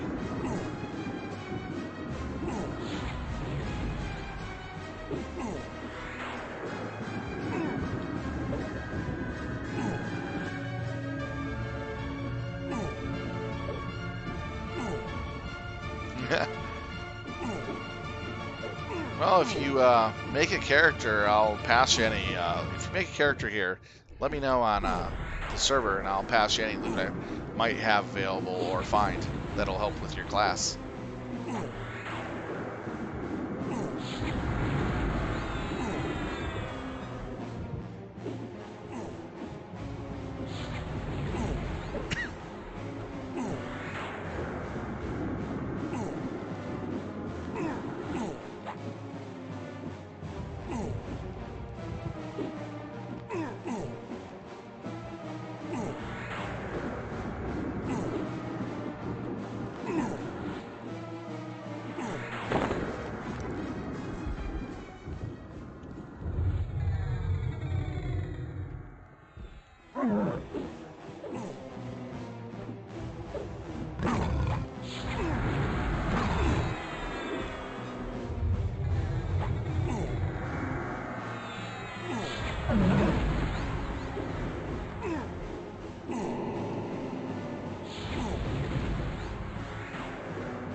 So if you did make one, what would you make? A Beastlord?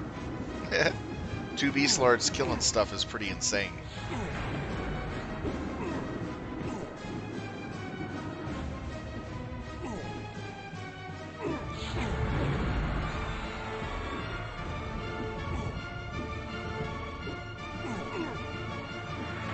Yeah, that reminds me, I gotta get more of these clarity in a pot.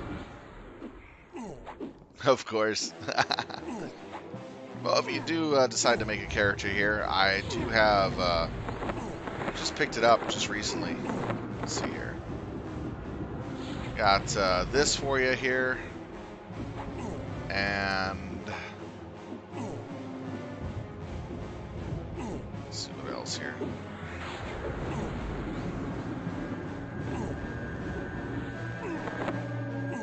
Can I trade that to you? Yes, and I got this for you. A few items here and there. I might even have the Defiant boots too, still.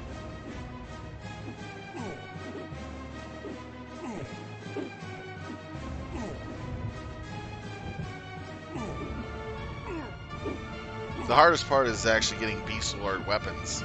You might be using some weapons for quite a while, but there are some quests along the way that you can actually get good one-handed, not one-handers, sorry, one-handed blunts, but not hand-to-hand. Hand-to-hand are kind of hard to get for some odd reason.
And if you decide to, just let me know. I'll see what I got in my sellable loot bags too.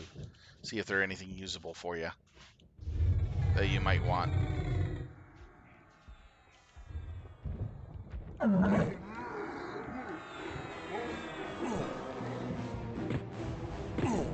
Oh, wow.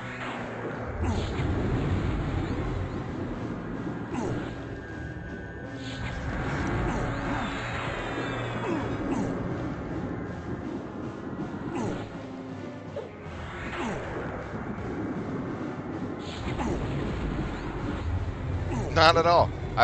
People been helping me out on this server, and I'm more than happy to help out other people too. For me, it's not a big deal about cash flow in this game, because usually I earn what I get, and I like to take things at my own pace. And it's a lot more fun for me just to enjoy the game. So I get what I need by patience and working for it. And it helps to have people help you out from time to time too. And I return the favor by helping out other people as well.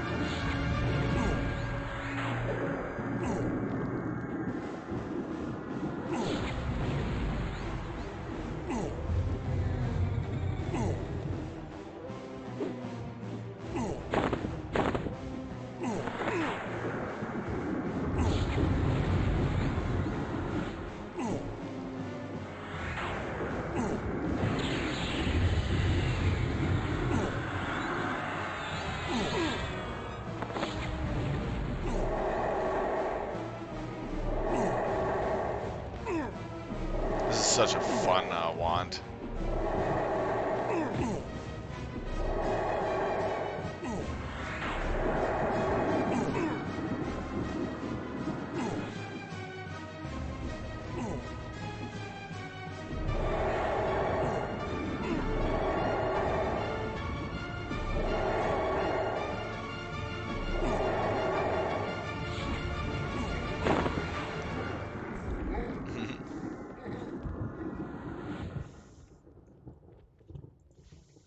I better run out real quick.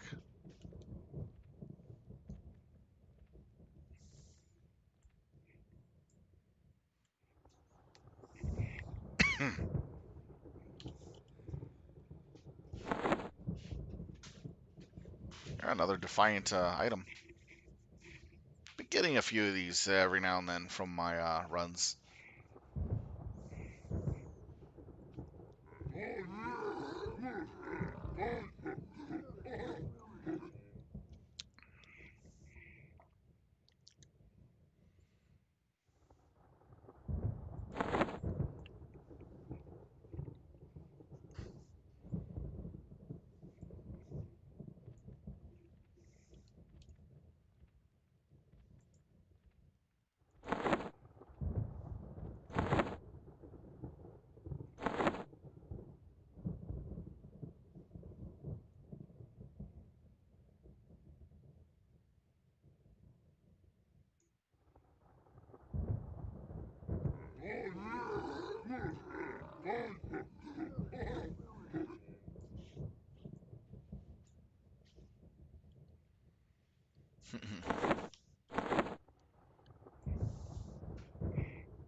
Just sit there with mouth open. Ah.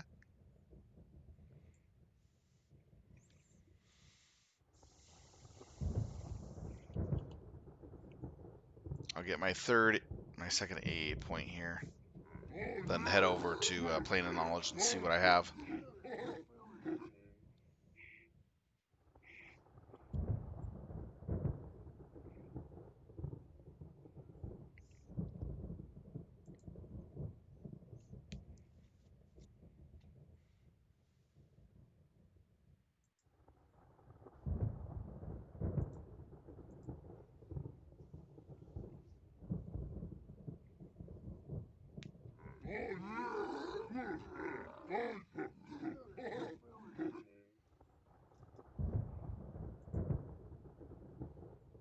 Hmm.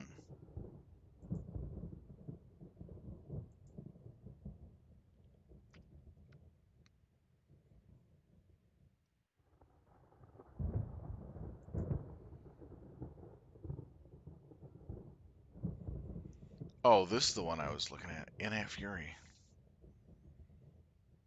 Passive ability increases damage deal with all forms of melee combat. I probably should get that right away.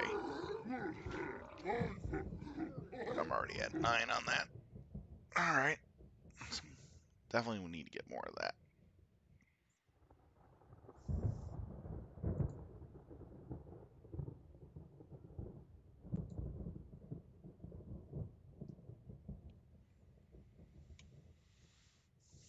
Alright.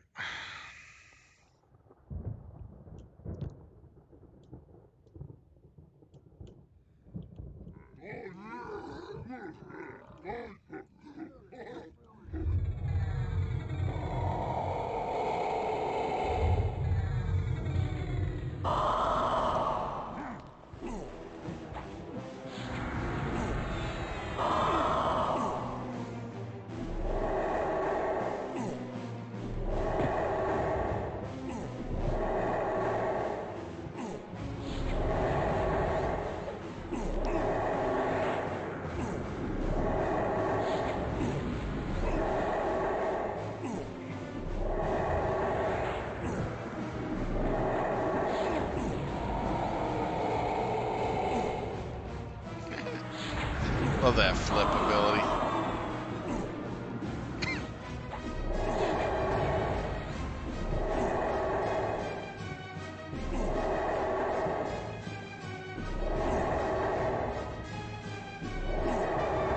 Now, the reason why I use the wand is it's primarily not for the form, but actually for the levitation that I get from it. A 7-hour boost levitation.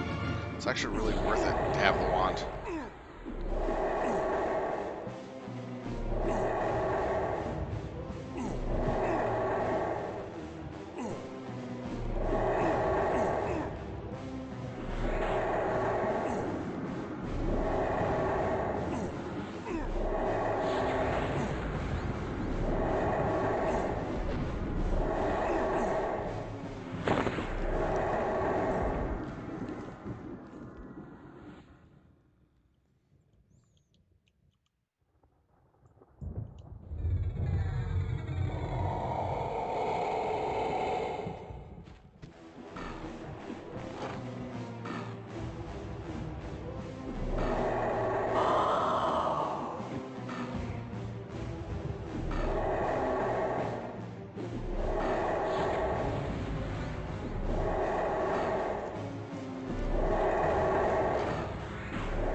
And if you do make a character, I'll also give you about 1,000,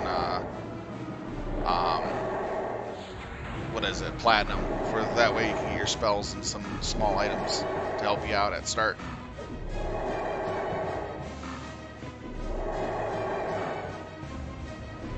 I earn quite a bit of platinum just in this zone. That's kind of why I'm here. It's good experience, but it's all the items that I've been getting from this zone that is really good moneymaker.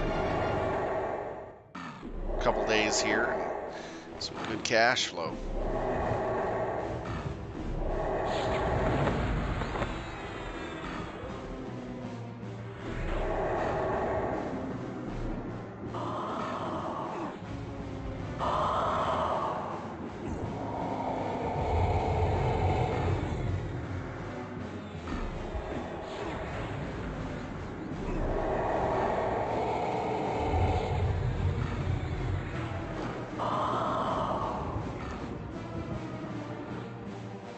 Oh, no. Actually, 1,000 platinum for me is like nothing.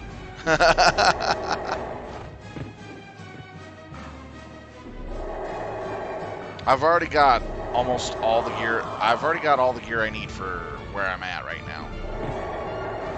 So I'm pretty much set. It's when I hit 70 that I'll need to get gear that's actually raided and from raids and from dungeons in order to beat what I have.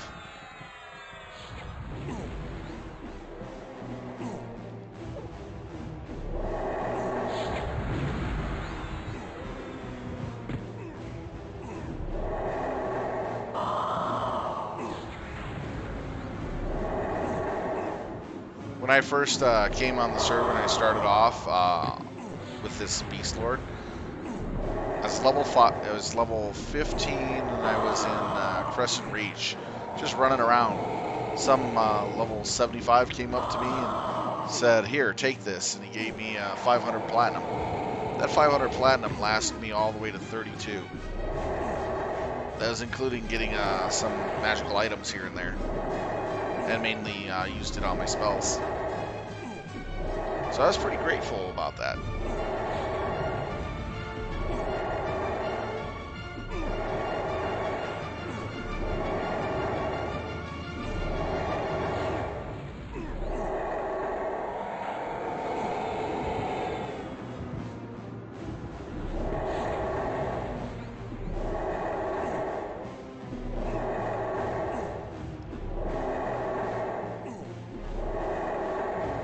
Let's see where we're at.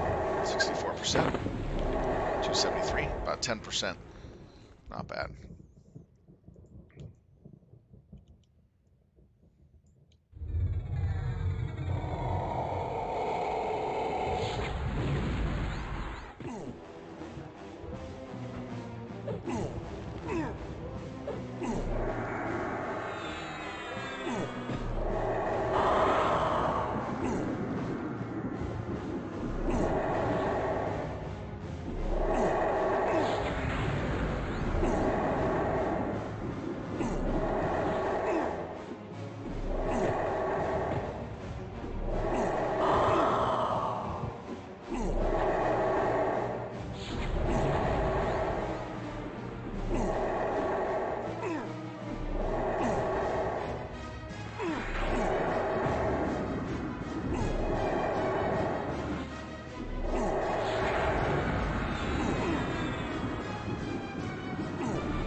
blue diamonds did I pick up so far?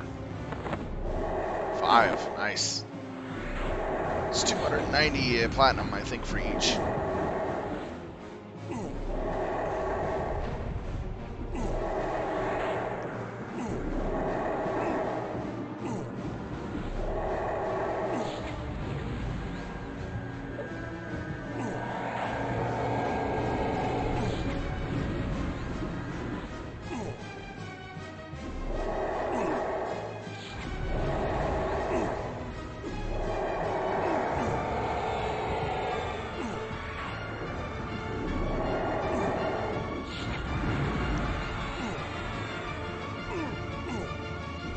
Like my last of my mana pots are about done.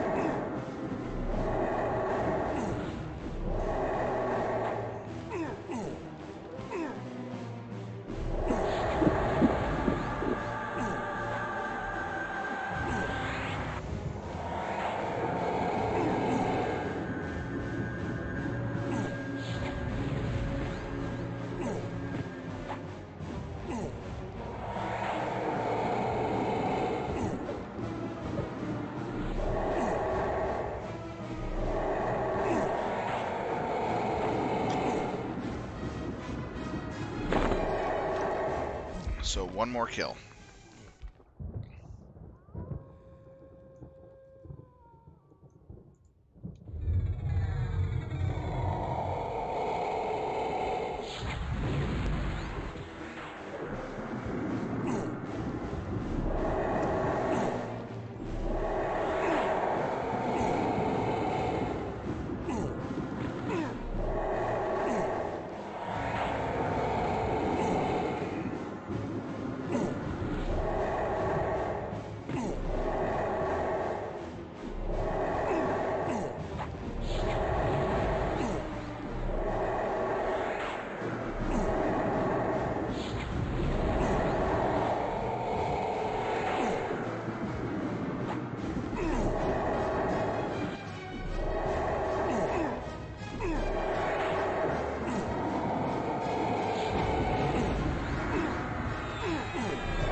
All right, there we go.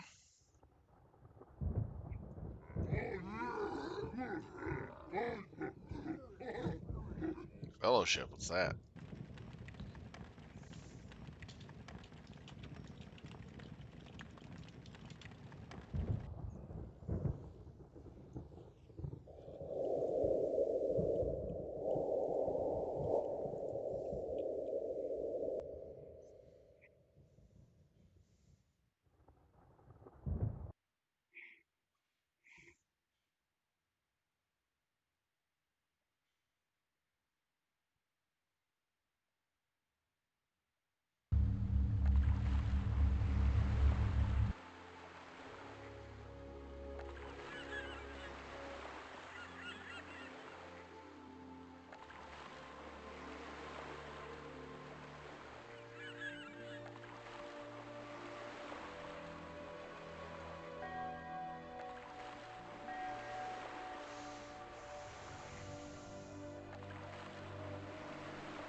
Now I got a question for you. Since you got a high-level Beastlord, don't we have the ability to mount our warder and ride it as a mount?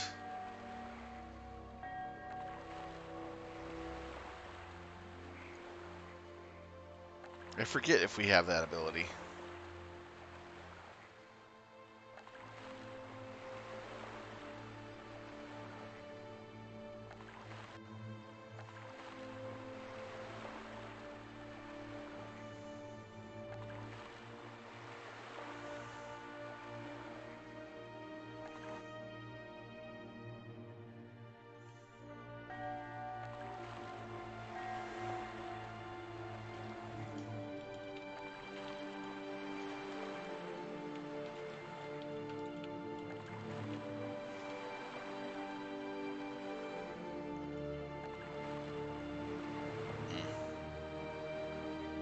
Okay.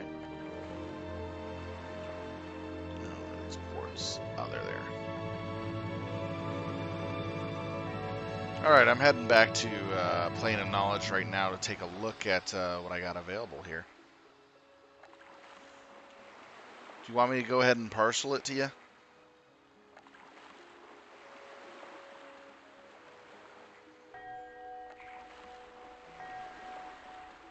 Zoning here, real quick.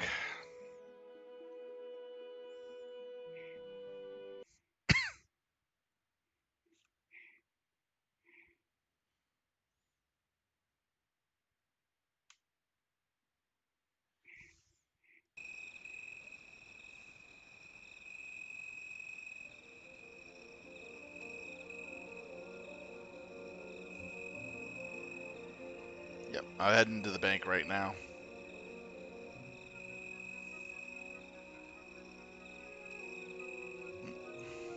It's up here.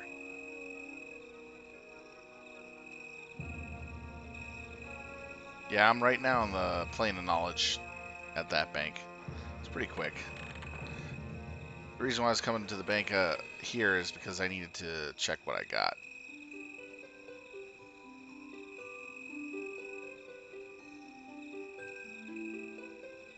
So I can't trade that, but I do have the bone-plated sledgehammer.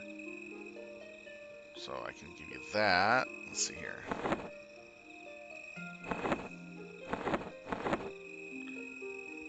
So, shoulders, sledgehammer.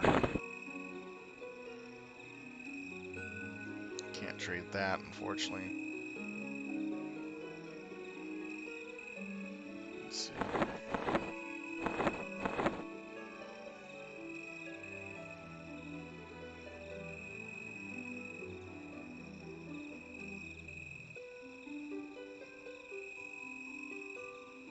Level 48 required minimal on that.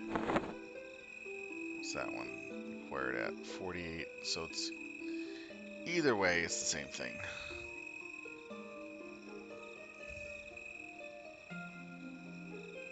Oh, no, wrong one.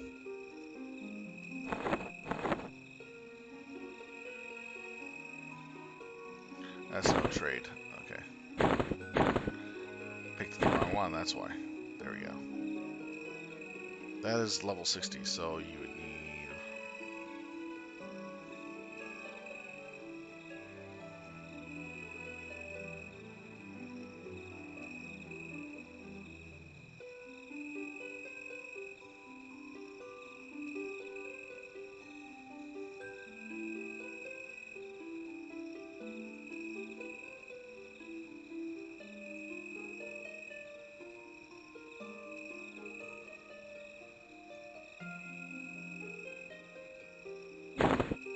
that there.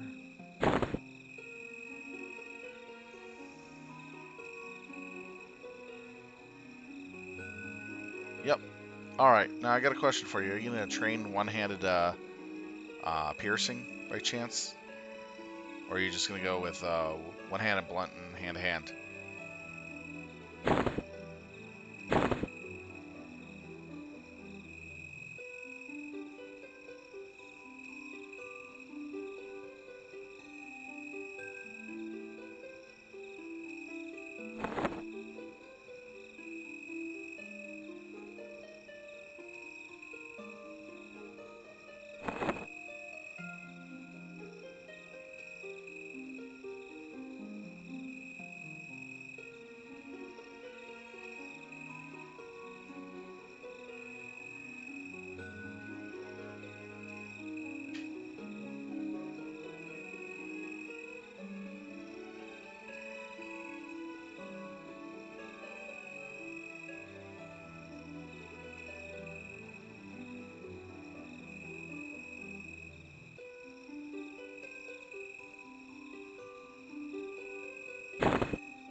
Four items so far. Okay. Let's take a look at what we looted.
Now, how do I send through parcels? Oh, there we go.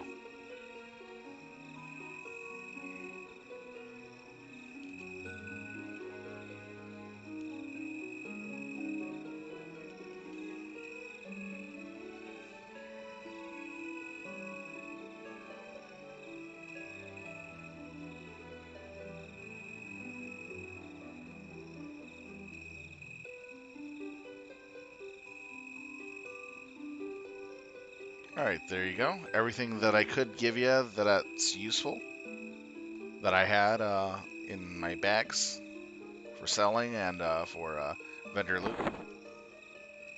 Hopefully that helps you out. It's a little high level stuff, but you'll be able to use it once you get to 38 plus. At least it'll give you something really nice. No problem. If I find more stuff, I'll send it your way if you say hello. Just check up with me every now and then. And if you want some um, platinum, just come over to Plane of Tranquility and I'll give you some platinum too.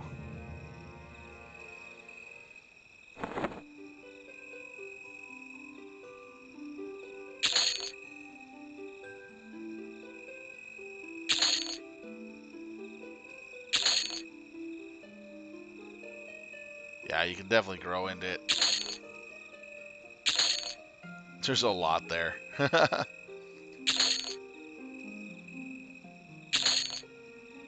nope, not selling that.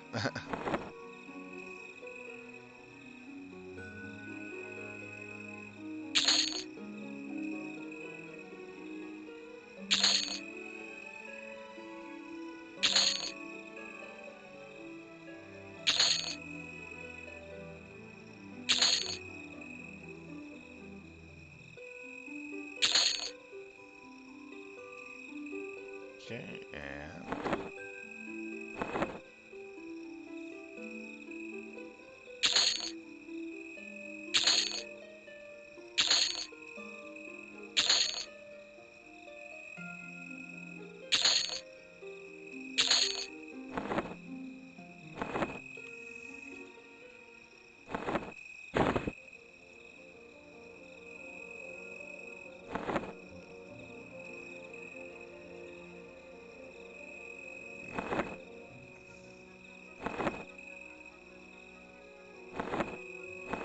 did you want some platinum before I exit out of the game soon here? It's about that time for me to end the stream and to pretty much get ready for other stuff.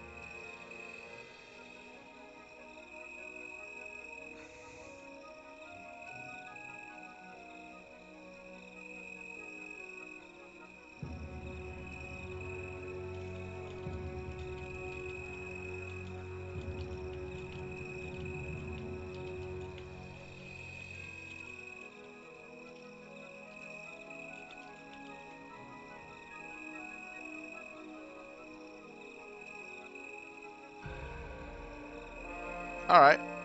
I'm waiting over here by Carefree Starins right in front of the Crescent Reach stone. So just come on over and I'll give you 1,000 platinum so that way you can get what you need.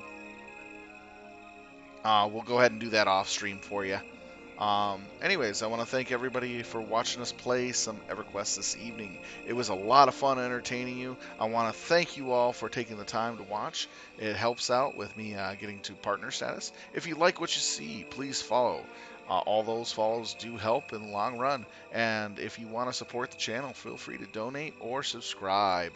Any subscriptions and donations go directly towards upgrading equipment later on. I keep that off to the side on PayPal, so that helps out right there as well. Anyways, Tyrion the Rogue, thank you for the follow. That is awesome of you. That helps me out a lot. Anyways, all, have a good night. Be safe, be well. In about 3 hours from now, I'll be doing MechWarrior Online. That'll go late into this evening, so that'll be about a 6-hour stream or so. So come on over and watch me blow some mechs up. Anyways, see you in 3 hours. Take care. Silver Talon out.